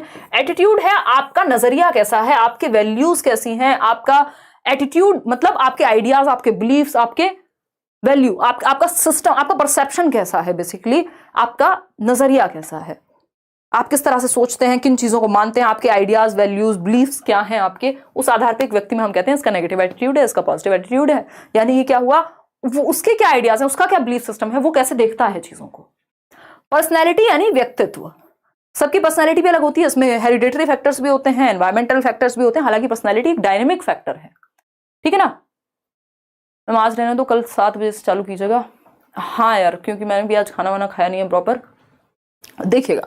और थोड़ा सा एग्जॉशन चल रहा है पिछले, मुझे जितना याद आ रहा है 2 महीने में, कम से कम भी 2 महीने से संडे की शक्ल नहीं देखी है। देखिएगा, इंडिविजुअल डिफरेंसेस यानी व्यक्तिगत विभिन्नताएं। अब इंडिविजुअल डिफरेंसेस अच्छे से पढ़ लेते हैं, फिर उसके बाद ही छुट्टी करेंगे। ये अच्छा टॉपिक है, यहाँ से क्वेश्चन आता है, ठीक है ना। केवीएस पीआरटी की फीस कम करवा दीजिए। अगर आपको बहुत ज्यादा समस्या है अनुराग, तो आप मेल डाल दीजिए, फ्री दिला देंगे। अगर बहुत ही एक्सट्रीम समस्या, आपको लगता है कि आप 1500 रुपये पे नहीं कर पाएंगे या 2000 रुपये, कितनी 2000 फीस है ना, अभी तो डिस्काउंट पे ही है 15 तारीख तक, क्योंकि 1500 का तो फॉर्म ही है और उसमें 10 टीचर पढ़ा रहे हैं अगर हम बैच की बात कर रहे हैं, और सभी अपने आप में एक्सपीरियंस लोग हैं। तो वो अपने आप में ही जिस फीस पे आपके सामने है बैच, क्योंकि पेडागोजी का बैच मैंने स्पेशली बोल भी दिया टीम को, मुश्किल से 800 से ऊपर नहीं रखेंगे उसको, जिनको सिर्फ पेडागोजी पढ़नी है। और बट इसमें 10 टीचर्स इन्वॉल्व हैं, पूरा मटेरियल होगा, टेस्ट सीरीज वैसे दुनिया भर की चीजें हो जाएंगी, बाद में ऑफलाइन चीजें भी होंगी, तो वो उनके एंड पे भी मैनेज करना ईजी नहीं होता कई बार, ठीक है ना। खैर देखिएगा, समझते हैं। अगर हम बात, इसमें ईवीएस भी है क्योंकि जो ईवीएस वाले क्वेश्चन है साइंस रिलेटेड क्वेश्चंस भी उसमें आ सकते हैं, तो वो भी आपका डाला गया है। इंडिविजुअल डिफरेंसेस यानी व्यक्तिगत विभिन्नताएं, खैर बैच पे अलग से बात कर लेंगे। व्यक्तिगत विभिन्नताओं की यदि हम बात करें, व्यक्तिगत विभिन्नताएं, विभिन्नताएं यानी व्यक्तियों में भिन्नताएं होती हैं, सभी एक जैसे नहीं हो सकते, ठीक। और ये किस आधार पे होती है इनको अगर हम देखें, या तो इनहेरिटेड होती हैं, क्योंकि हेरिडिटी और एनवायरमेंट दो ही तो चीजें हैं जो हमारी पूरी दुनिया को डिफाइन कर रहे हैं। हेरिडिटी यानी इनहेरिटेड, आपने इनहेरिट कर लिया, है ना, इनहेरिट कर लिया अपने पिताजी का टेम्परामेंट, बहुत ही गुस्से वाले, थोड़ा आपके अंदर भी वो नकचड़ापन है, तो ये क्या हुआ, टेम्परामेंट। या बहुत ही शांत रहने वाले, कई माँ बाप होते हैं जो बहुत शांत होते हैं, उनके बच्चे भी, उनका भी टेम्परामेंट थोड़ा सा प्रभावित होता है उस चीज से। इसमें एनवायरमेंट और हेरिडिटी दोनों का रोल है। एस्टेट में भी ये काम आ सकता है, बिल्कुल आलोक, मतलब ऐसा थोड़ी टॉपिक चेंज हो जाएंगे, दुनिया से अलग हो जाएगा कुछ। Hello ma'am, I am in Bangalore, can you please tell, मेरा सीटेट क्लियर करने के बाद मुझे यहाँ केटेट क्लियर के बाद रीजनल लैंग्वेज सीखनी पड़ेगी गवर्नमेंट के लिए। हो सकता है, डिपेंड करता है उनके रूल्स क्या है देती, जिस भी स्कूल में या जिस भी स्टेट गवर्नमेंट में आप अप्लाई कर रहे हैं, अगर ऐसे रूल्स हैं तो सीखनी पड़ सकती है, अदरवाइज हो सकता है आपका इंग्लिश से काम चल जाए। सीटेट पेपर 2 की हम बात करें, मैंने क्लियर कर लिया और मेरे 49% थे, आई बिलोंग फ्रॉम एससी, फिर तो कोई दिक्कत नहीं है ना, उसमें होगा रिलैक्सेशन। एक बार चेक कर लेना कि एक बार वो पूरा पढ़ लेना, मैंने सिलेबस शायद शेयर नहीं किया, आज कर दूंगी। और अगर रिलैक्सेशन एज में दिया होगा, मतलब उसमें परसेंटेज में एससी हिसाब से, जो कि होता है ज्यादातर जगह पे, बट इसमें मुझे कहीं दिखा नहीं था। तो टेम्परामेंटली यानी इनहेरिटेड की अगर हम बात करें तो आपका टेम्परामेंट जो स्वभाव है वो आपकी हेरिडिटी से प्रभावित हो सकता है। आपकी जो मानसिक क्षमता, आपकी जो इंटेलिजेंस है वो ज्यादातर हेरिडिटी से प्रभावित होती है। आपका आईक्यू, फिजिकल यानी जो आपका फिजिक है, आपकी शारीरिक बनावट है, आपके पिताजी थे 6 फीट के, मम्मी भी थी 5'11" की, आप हो गए 7 फीट के, ये क्या है, ये मैं मजाक कर रही हूँ, ये इनहेरिटेड है, ठीक है। तो इंडिविजुअल डिफरेंसेस सब कुछ तो आ ही जाएगा ना इसमें। तो अगर हम बात करें तो ये हुआ इनहेरिटेड यानी फिजिक, आपका बॉडी स्ट्रक्चर, कई लोग मोटे नहीं होते कितना भी खा लें, वो जेनेटिक्स ही उनके वैसे हैं, है ना। तो अगर हम बात करें फिजिक आपकी, मेंटल और टेम्परामेंटल जो आपका स्वभाव है, ये सब इनहेरिटेड ज्यादा होते हैं। और एक्वायर्ड की अगर हम बात करें, अर्जित की अगर हम बात करें, जैसे मेरी और मेरी मदर की जो शक्ल है बिल्कुल एक जैसी है, मेरी नानी की शक्ल मदर से कुछ मिलती है, तो ये क्या हुआ, ये इनहेरिटेड है। इंडिविजुअल डिफरेंसेस में तो दिखना, शेप, साइज, शक्ल सब आ जाता है ना, तो ये हुआ इनहेरिटेड वाला केस। इवन आवाज भी आप देखते हैं, आप भाई बहनों की मिक्स हो जाती है, मम्मी और बेटी की मिक्स हो जाती है, फोन उठा करके किसी को लगता है रिश्तेदार को, अरे आप हैं ये तो हमने समझा था बहन जी होंगी, देखिएगा, या भाभी जी होंगी। एक्वायर्ड यानी अर्जित की जब हम बात करें, जो हम एनवायरमेंट से उठाएंगे, इनहेरिटेड मतलब जो हेरिडिटी से मिली है। तो अगर हम एक्वायर्ड की बात कर रहे हैं तो इसमें सोशल फैक्टर्स, जिस सोसाइटी, जिस समाज में हम रह रहे हैं, अगर हम आसपास का माहौल ही ऐसा है जहां गोली कट्टे बंदूक सब चलते हैं रोज, तो वहां अलग तरह का सोशल डेवलपमेंट होगा, है ना। और एक कल्चर ऐसा है, जो भी कल्चर है आपका, जो भी संस्कृति है, जो समय के साथ आप परिवर्तन देख रहे हैं, क्या पहनावा है, बहुत सारी चीजें, ये आपकी एनवायरमेंट से, कि एक व्यक्ति जो राजस्थान में रहता है तो इंडिविजुअल डिफरेंसेस का एक कारण उसमें एक्वायर्ड ट्रेट्स भी होंगे जो कल्चर से या सोसाइटी से उठाए होंगे। भाषा हो सकती है, इसमें बहुत सारी चीजें हो सकती हैं। आज तो पूरे घर वाले शादी में गए, लेकिन हम नहीं गए आपकी क्लास की वजह से। शालिनी बिल्कुल दिल खुश कर दिया आपने, मेरी मेहनत को सफल बना दिया, अदरवाइज मेरे पैर की मूछ अभी तक भी ठीक नहीं हुई है ना। लेकिन मुझे अभी आजकल मैं उस मोड में हूँ कि कुछ भी नजर नहीं आ रहा कि थके हो, हाँ रहो थके हुए। मैं सोती हूँ तो आसपास नोट्स बिखरे हुए होते हैं, हाईलाइटर्स, पेन, लैपटॉप, आईपैड सब बिखरा हुआ होता है, मुझे बड़ा मजा आता है ना। तो ये बहुत ही खुशी की बात है, इस चीज के लिए अपने आप को धन्यवाद दीजिए। सीखना और सिखाने की प्रक्रिया जिसमें आप हैं, टीचर बनने भी जा रहे हैं, इससे और प्योर और इससे बढ़िया चीज दुनिया में है नहीं, अगर देखेंगे आप तो। बाकी सारी चीजें सेकेंडरी है। तो कल्चर यानी संस्कृति, ये भी आप एक्वायर करते हैं भाई, जहां जन्म हो गया वहीं, जैसे सोसाइटी में आप हो गए। अब मिर्जापुर के माहौल में होंगे तो वहां से जैसे बन जाएंगे, जरूरी नहीं सब वैसे ही बने, बट डाइवर्सिटी यानी ये एक्वायर्ड हो सकते हैं। एजुकेशनल क्या है, जो एजुकेशन आप ले रहे हैं वो भी एनवायरमेंट से एक्वायर्ड है, हेरिडिटी के साथ थोड़ी पैदा हुई है। पिताजी गए थे सरकारी स्कूल में, आपको भेज रहे हैं कॉन्वेंट में, ठीक। तो एजुकेशनल भी एनवायरमेंट, और इमोशनली भी हम बहुत सारी चीजें एक्वायर कर लेते हैं। घर में लड़ाई झगड़ा, सेक्सुअल अब्यूज, कोई और अब्यूज, या फिर बहुत ही हेल्दी एनवायरमेंट अगर इमोशनली मिला है तो ये भी एक्वायर कर लिया बच्चे ने। तो ये एक्वायर्ड होते हैं और इनहेरिटेड होते हैं, इनके दोनों के अंतर मैंने आपको बता दिए हैं, ध्यान में रखना जरूर है। अपना ध्यान भी दिया कीजिए। आयुष देंगे ध्यान, अभी 2 महीने जिम नहीं जा पाई हूँ, जाऊंगी अब।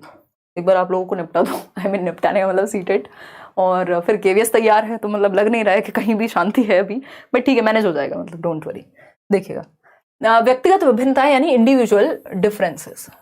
देखिए, इंडिविजुअल डिफरेंसेस दुनिया की प्रत्येक प्रजाति में पाए जाते हैं, कोई भी प्रजाति एक जैसी नहीं होती, सब में अंतर होते हैं। बंदर भी हैं अगर दो तो बिल्कुल एक जैसे नहीं होंगे, अगर दिखते भी एक जैसे होंगे तब भी अंदर तो कोई ना कोई अंतर पाया जाएगा।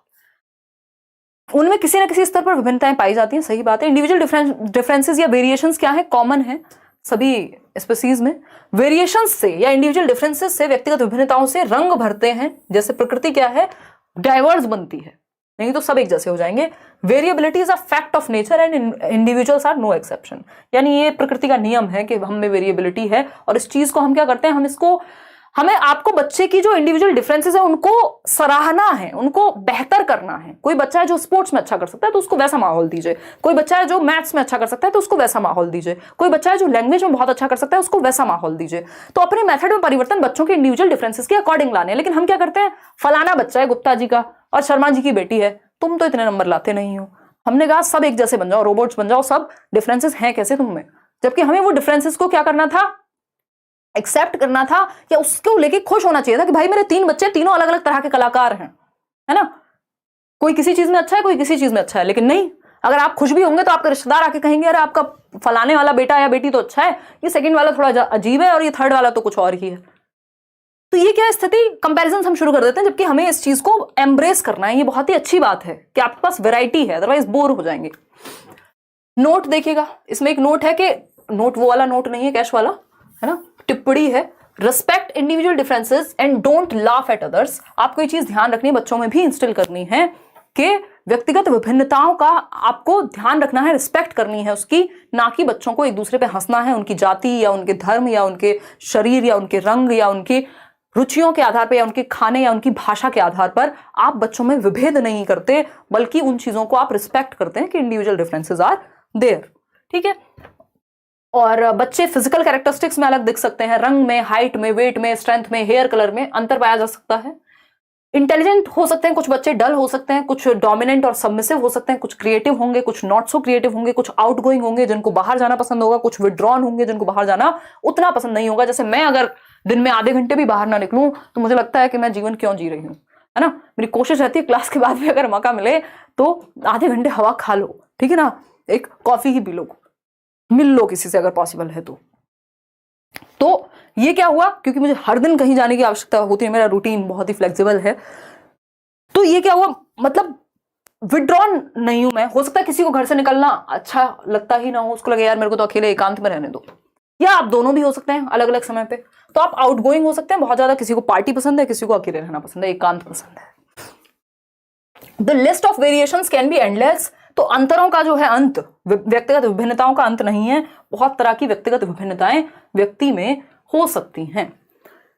अब इसमें बहुत इंपॉर्टेंट चीज है, जो टर्म्स आपके पूछे जाते हैं पेपर में। विद्यालय में यूनिफॉर्म आवश्यक है। यूनिफॉर्मिटी की हम बात करते हैं ना, यूनिफॉर्म समझते हैं आप, सब एक जैसा। अगर ऐसे यूनिफॉर्म के नाम पे स्कूल फेमस हो जाते हैं। हमारे यहाँ एक स्कूल है, उसको मतलब लोग मजाक में बोलते हैं, खैर, हरी वर्दी गुंडागर्दी, कि वहां की जो यूनिफॉर्म है वो कैसी है, हरी है, ग्रीन है। कोई कॉन्वेंट स्कूल है और मान लीजिए किसी और स्कूल की यूनिफॉर्म है, वो एक ही जैसी होती है, तो व्हाइट शर्ट है, ब्लू कलर की पैंट है या स्कर्ट है, या कोई और, मतलब यूनिफॉर्म मतलब सबके लिए एक जैसा।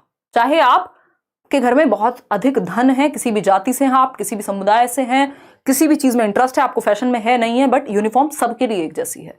इससे क्या होता है, थोड़ा सा ये हो जाता है कि मान लीजिए जिसके पास संसाधन ज्यादा है वो स्कूल में सज के आए, और एक बच्चा है जिसके पास, बेचारे के पास कपड़े भी ठीक से नहीं है, तो वो ना पहन के आए, तो अजीब सी स्थिति बन जाएगी। तो इसलिए ये एक रूपता जरूरी होती है कि यूनिफॉर्म हम बना देते हैं। अभी तक तो हमारी कंट्री में एटलीस्ट हम ये फॉलो कर ही रहे हैं।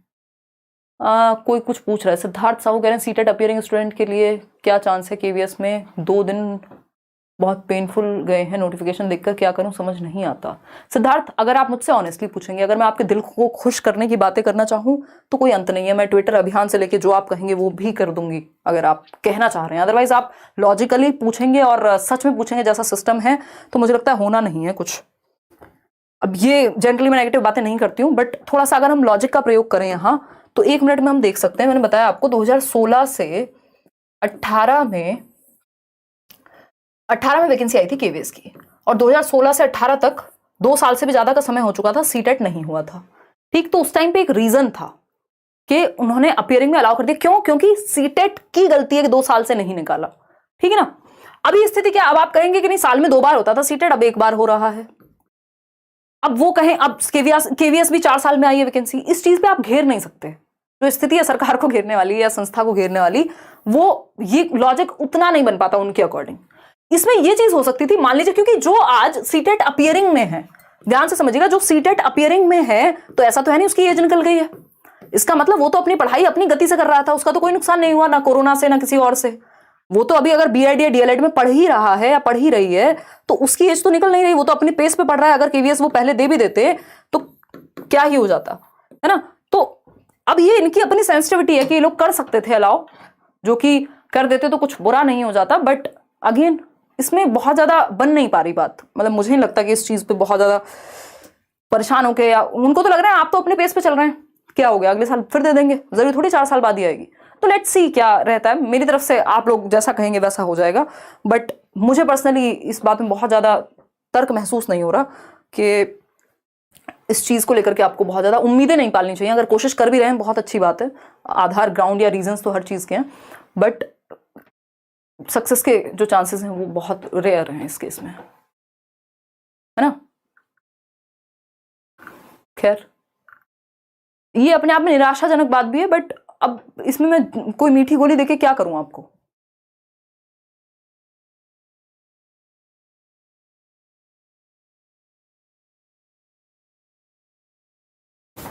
देखिएगा फटाफट से, अगर हम बात कर रहे हैं यहाँ पे, हर चीज तो यहाँ मसला बन जाती है। बीएड वाला देख लो, अभी तक लटके हुए हैं, पता नहीं कब तक क्या होने वाला है। तो यूनिफॉर्म स्कूल में तो आवश्यक है, लेकिन आपकी टीचिंग मेथड में यूनिफॉर्म की आवश्यकता नहीं है। यूनिफॉर्मिटी की टीचिंग टेक्निक आपकी डिफरेंशिएटेड होनी चाहिए, यूनिफॉर्म नहीं होनी चाहिए। यानी जो टीचिंग मेथड्स हैं वो डिफरेंशिएटेड इंस्ट्रक्शन को फॉलो करना है। ध्यान रखिएगा यहाँ पे 2 वर्ड होते हैं, एक होता है स्टैंडर्ड इंस्ट्रक्शन, यानी जो सभी के लिए एक जैसा हो, और दूसरा होता है uniform instruction. Uniform instruction KVS की वैकेंसी आएगी 1-2 साल में, या फिर डीट प्लस बी की आएगी, या और भी जगह आपका ये सुपर टेट भी निकल सकता है, बट अभी इस पे निराश होने से बनेगी नहीं बात। स्टैंडर्ड और यूनिफॉर्म इंस्ट्रक्शन, इनको दोनों को ही हटा दीजिएगा, सबके लिए एक तरीका नहीं। इंस्ट्रक्शन कैसी होनी चाहिए चाइल्ड सेंटर्ड एजुकेशन में या इंडिविजुअल डिफरेंसेस का ध्यान रखने के लिए? डिफरेंशिएटेड इंस्ट्रक्शन, यानी विभेदी अनुदेशन। विभेदी अनुदेशन यानी डिफरेंट बच्चों की नीड के अकॉर्डिंग आप इंस्ट्रक्शन प्लान कर रहे हैं, आप अपने अनुदेशन में विभेदीकरण ला रहे हैं, अंतर ला रहे हैं। आपके मेथड में अंतर हो तो कोई दिक्कत नहीं है, क्योंकि आप अलग अलग बच्चे की नीड के अकॉर्डिंग, उसके इंटरेस्ट के अकॉर्डिंग अपने मेथड में परिवर्तन कर रहे हैं। इसी को डिफरेंशिएटेड इंस्ट्रक्शन कहते हैं। ठीक है या नहीं है बात? बिल्कुल ठीक है ये बात।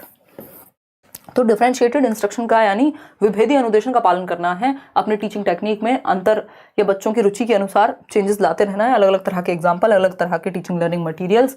स्टैंडर्ड और यूनिफॉर्म तो सबके लिए एक जैसा हो जाएगा, तो सबको एक मेथड से, सबको एक डंडे से हाँकेंगे तो काम नहीं चलेगा। टीचर के लिए इंडिविजुअल डिफरेंसेस का ध्यान रखने के लिए एक तो आपको एक रूप अनुदेशन नहीं देना है कि सबको एक जैसा यूनिफॉर्म इंस्ट्रक्शन नहीं। डिफरेंशिएटेड यानी विभेदी अनुदेशन, यस ये देना है, ये पॉजिटिव है बच्चों की नीड के अकॉर्डिंग। अगर आपको ग्रुप बनाना भी है बच्चों का तो विभेदी अनुदेशन का प्रयोग करेंगे, डिफरेंट एबिलिटीज के आधार पे। ग्रुपिंग अगर हो भी रही है तो होमोजीनियस होने की बजाय, एक होता है होमोजीनियस ग्रुप, एक रूप जिसको हम कहते हैं, होमोजीनियस मत बनाइए, यानी जिसकी सबकी एबिलिटी एक जैसी है। होमो का मतलब ही होता है सेम, तो बिल्कुल सेम एबिलिटी वाले बच्चे हैं जो सब 60% लाते हैं, उनको एक ग्रुप में डाल दिया। ये मत करिए। अगर ग्रुपिंग करनी भी हो तो हिट्रोजेनस यानी विषम रूपी करिए, जहां पे डिफरेंट एबिलिटी वाले बच्चे हो, एक 60% वाला हो, एक 33% वाला हो, एक 90 वाला हो, किसी को ड्राइंग में इंटरेस्ट है, किसी को पेंटिंग में इंटरेस्ट है, तो डिफरेंट टाइप ऑफ बच्चे होने चाहिए आपके एक ग्रुप में, उसको अच्छा माना जाएगा। सेम एबिलिटी वाली ग्रुपिंग से बचना है ना। पहले तो एबिलिटी ग्रुपिंग से ही बचना है और उसमें भी सेम एबिलिटी वाली तो बिल्कुल बचना है। अब आता है मोटिवेशन। तो मोटिवेशन हम करेंगे कल, हम 7 बजे तो हर हालत में शुरू कर ही देंगे, बस मुझे कहीं जाना ना हो कल, जो कि जाना नहीं ही होगा। आज के लिए इतना ही रखेंगे, कोई और बात हो तो बता दीजिए, है ना। हिंदी कंटेंट ज़्यादा ऐड हुआ है सेशन में, थैंक यू। हाँ गोविंद, ये नोट्स उस तरह से बनवाए थे, मतलब बनवाए क्या थे भाई, बनवाए कैसे बोल रही हूँ, तो पाप लगेगा मुझे एक्चुअली। ये नोट्स हंसी आ रही है मुझे। अब मैं आपको पूरी कहानी बताती हूँ। एक लर्नर है हमारे, उन्होंने हमें ये क्लास देख करके कुछ एक नोट्स लिख करके भेज दिए। अब उस टाइम पे क्या हुआ कि वो आ गया हमारे पास नोट्स, मैंने सोचा ठीक है यार, इसको टाइप करा देती हूँ और दे दूंगी, ईजी हो जाएगा थोड़ा मेरे लिए भी, क्योंकि अपना ही लर्नर होते हैं तो वो उसी तरह से लिख लेते हैं। अब मैंने वो टाइप करा दिए, वो थे शायद 12 पेज या पता नहीं 14 पेज, फिर वो बने 26 पेज। जब मैं पढ़ने बैठी मेरे को लगा ये भी ऐड होना चाहिए, ये भी ऐड होना चाहिए, ये भी ऐड होना चाहिए, फिर वो 26 से 47 पेज बन गए। तो अब मैं ये बोलने की अधिकारी नहीं रही हूँ कि बनवा दिए थे, इसमें बहुत मेहनत गई है। तो मतलब कोशिश मैंने ये की थी, ये टाइप करा दिए थे कह सकते हो आप, कि इसमें बाइलिंगुअल सी स्थिति रहे और आप आसान भाषा में समझ पाएं। इसको प्योर इंग्लिश मीडियम में भी दे देंगे, उस पर काम करेंगे बिल्कुल, क्योंकि ये नोट्स वाला ऐसा काम है, आप किसी से करा भी लो ना मज़ा नहीं आता, वो लैंग्वेज का टच ही नहीं आ पाता। मैम कुछ तैयारी नहीं हो पाया है, कुछ आगे मार्गदर्शन कीजिए। बीएड कर चुका हूँ मैंने, आपका पेड कोर्स भी ले रखा है, वीडियो देख नहीं पाता हूँ। अब कमर इसमें क्या करें, 2 बूंद जिंदगी की पिलाएं हैं। अगर देखोगे ही नहीं, दवाई खाओगे ही नहीं, फायदा कैसे होगा सरकार, है बताओ एक बार। तो इतना तो कर ही लो। दूसरा, अगर सीटेट की बात कर रहे हो, अगर नहीं देख पाए हो तो अब तो जितने यहाँ पे यूट्यूब पे मैराथॉन्स चल रहे हैं सिर्फ उनको देख लो। आज करियर रोल पे भी एक क्लास थी तो कुछ 1000 लोग वहां भी होंगे और मैं उनके कमेंट्स नहीं देख पाई हूँ, बट तो आई एम सो सॉरी। चलिए आज कमेंट तो मैंने वैसे भी बहुत कम लिए हैं। कल मिलेंगे 7 बजे, आप तैयार रहिएगा, है ना, और थोड़ा सा पढ़ाई करेंगे। कल हम अभिप्रेरणा करने वाले हैं, उसके बाद हम करेंगे, क्योंकि 7 से 9-10 भी बज जाए तो कोई दिक्कत नहीं है, लेकिन अभी जब 12 बजते हैं तो बहुत ही वो वाली सिचुएशन हो जाती है कई लोगों के लिए। तो ये कहानी है, फिर हम इंटेलिजेंस करेंगे। काफ़ी कुछ है यार करने को, थोड़ा टाइम लग जाए बेशक, लेकिन मेरी कोशिश ये है कि कॉन्सेप्चुअल क्लैरिटी आपकी डेवलप हो, तब तो मैराथन का फायदा। नहीं तो 1 शॉट तो मैं पेपर से पहले कराऊंगी, वो फिर आप उस समय देख सकते हैं, ठीक है ना। केवीएस की फीस बता दो, बता तो दी। जो जनरल पेपर है उसकी 1500 है, जो कंबाइंड बैच है पीआरटी वाला उसमें 2000 है, अभी डिस्काउंट है 15 तारीख तक, और ये बढ़ी हुई थी ऑलरेडी फीस, फिर इस पर चर्चा करके और इसको कम कराया है, तब जाके ये फीस है। इसके अलावा अगर हम बात कर रहे हैं तो आपका पेडागोजी का एक स्पेशल बैच है जो कल से शुरू होगा सिर्फ केवीएस के लिए ही, तो वो भी आप ज्वाइन कर सकते हैं। उसकी फीस 800 से ज़्यादा नहीं रखेंगे, है ना। अब किसी का कोई भी सवाल हो, कोई भी बात हो तो आप पूछ सकते हैं, नहीं तो हम आज का सेशन यहीं समाप्त करेंगे। मोटिवेशन किसी को पढ़ने की इच्छा हो रही है तो पढ़ भी सकते हैं। अब आपकी मोटिवेशन अगर बनी हुई है तो हमें कोई दिक्कत खास नहीं है। अब भूख लग के जा चुकी है। मैं कुछ कमेंट पढ़ लेती हूँ, फिर नेक्स्ट क्लास आपकी, इसके कई सेशन रहने वाले हैं, क्योंकि सीडीपी ही इतना बड़ा है, अगर इसको हम बहुत अच्छे से पढ़ें तो इसी को समझने में टाइम लगेगा। अदरवाइज हिंदी, इंग्लिश, मैथ्स की पेडागोजी एक दिन में निपटा देंगे, क्योंकि कुछ टॉपिक्स तो इसमें भी कवर हो जाते हैं, और ईवीएस में थोड़ा सा टाइम लग सकता है, वो भी थोड़ा लेंदी है, ठीक है ना। हाँ, एनईपी 2020 क्वेश्चन आने के चांसेस नहीं है, चिन्ह आएंगे ही। पिछली बार इतने भर के क्वेश्चन दिए, अब तो एनईपी आ चुकी है ना, वो तो सब जगह आ रहे हैं। अगर आप वाइस प्रिंसिपल से लेकर दुनिया के किसी एग्जाम में चले जाएंगे आज की डेट में, तो एनईपी के क्वेश्चन आपको मिलेंगे। तो एनईपी से आप नहीं बच सकते हैं सरकार। मैंने 2 वीडियो बनाए हुए हैं, एक बार वो 2 क्लासेस अटेंड कर लीजिए एनईपी की। अब आपका कोई भी सवाल हो, सुझाव हो, विचार हो, ये नोट्स आप टेलीग्राम से डाउनलोड कर लीजिएगा, एक बार रीडिंग कर लीजिएगा, और जब क्लास देखेंगे तो और मजा आएगा। बहुत सारी ऐसी एक्स्ट्रा चीजें भी होंगी जो हम डिस्कस करते रहेंगे साथ साथ, जो जरूरी है। आपके एग्जाम सेंट्रिक बात कर रहे हैं हम, अदरवाइज तो जब मैं डेवलपमेंट की क्लास लेती हूँ पेडागोजी स्पेशल में, मुझे लगता है 15 क्लासेस तक चली जाती है एक चैप्टर की। तो वही एक बात है। मैराथन की क्लासेस चलेंगी अभी आपकी, जब तक ये सीडीपी कंप्लीट नहीं होता। इसमें 3 दिन भी लग सकते हैं, 4 दिन भी लग सकते हैं, ठीक है। चलिए, take care, bye bye. Depend करता है, कल अगर हमने 3-4 घंटे खींच दिया तो फिर 3 से 4 दिन में खत्म हो जाएगा। बहुत एनर्जी है अभी, पढ़ाइए। कौन है ये व्यक्ति? हाँ, आज इतना ही रखते हैं, फिर कल मिलेंगे। Bye bye.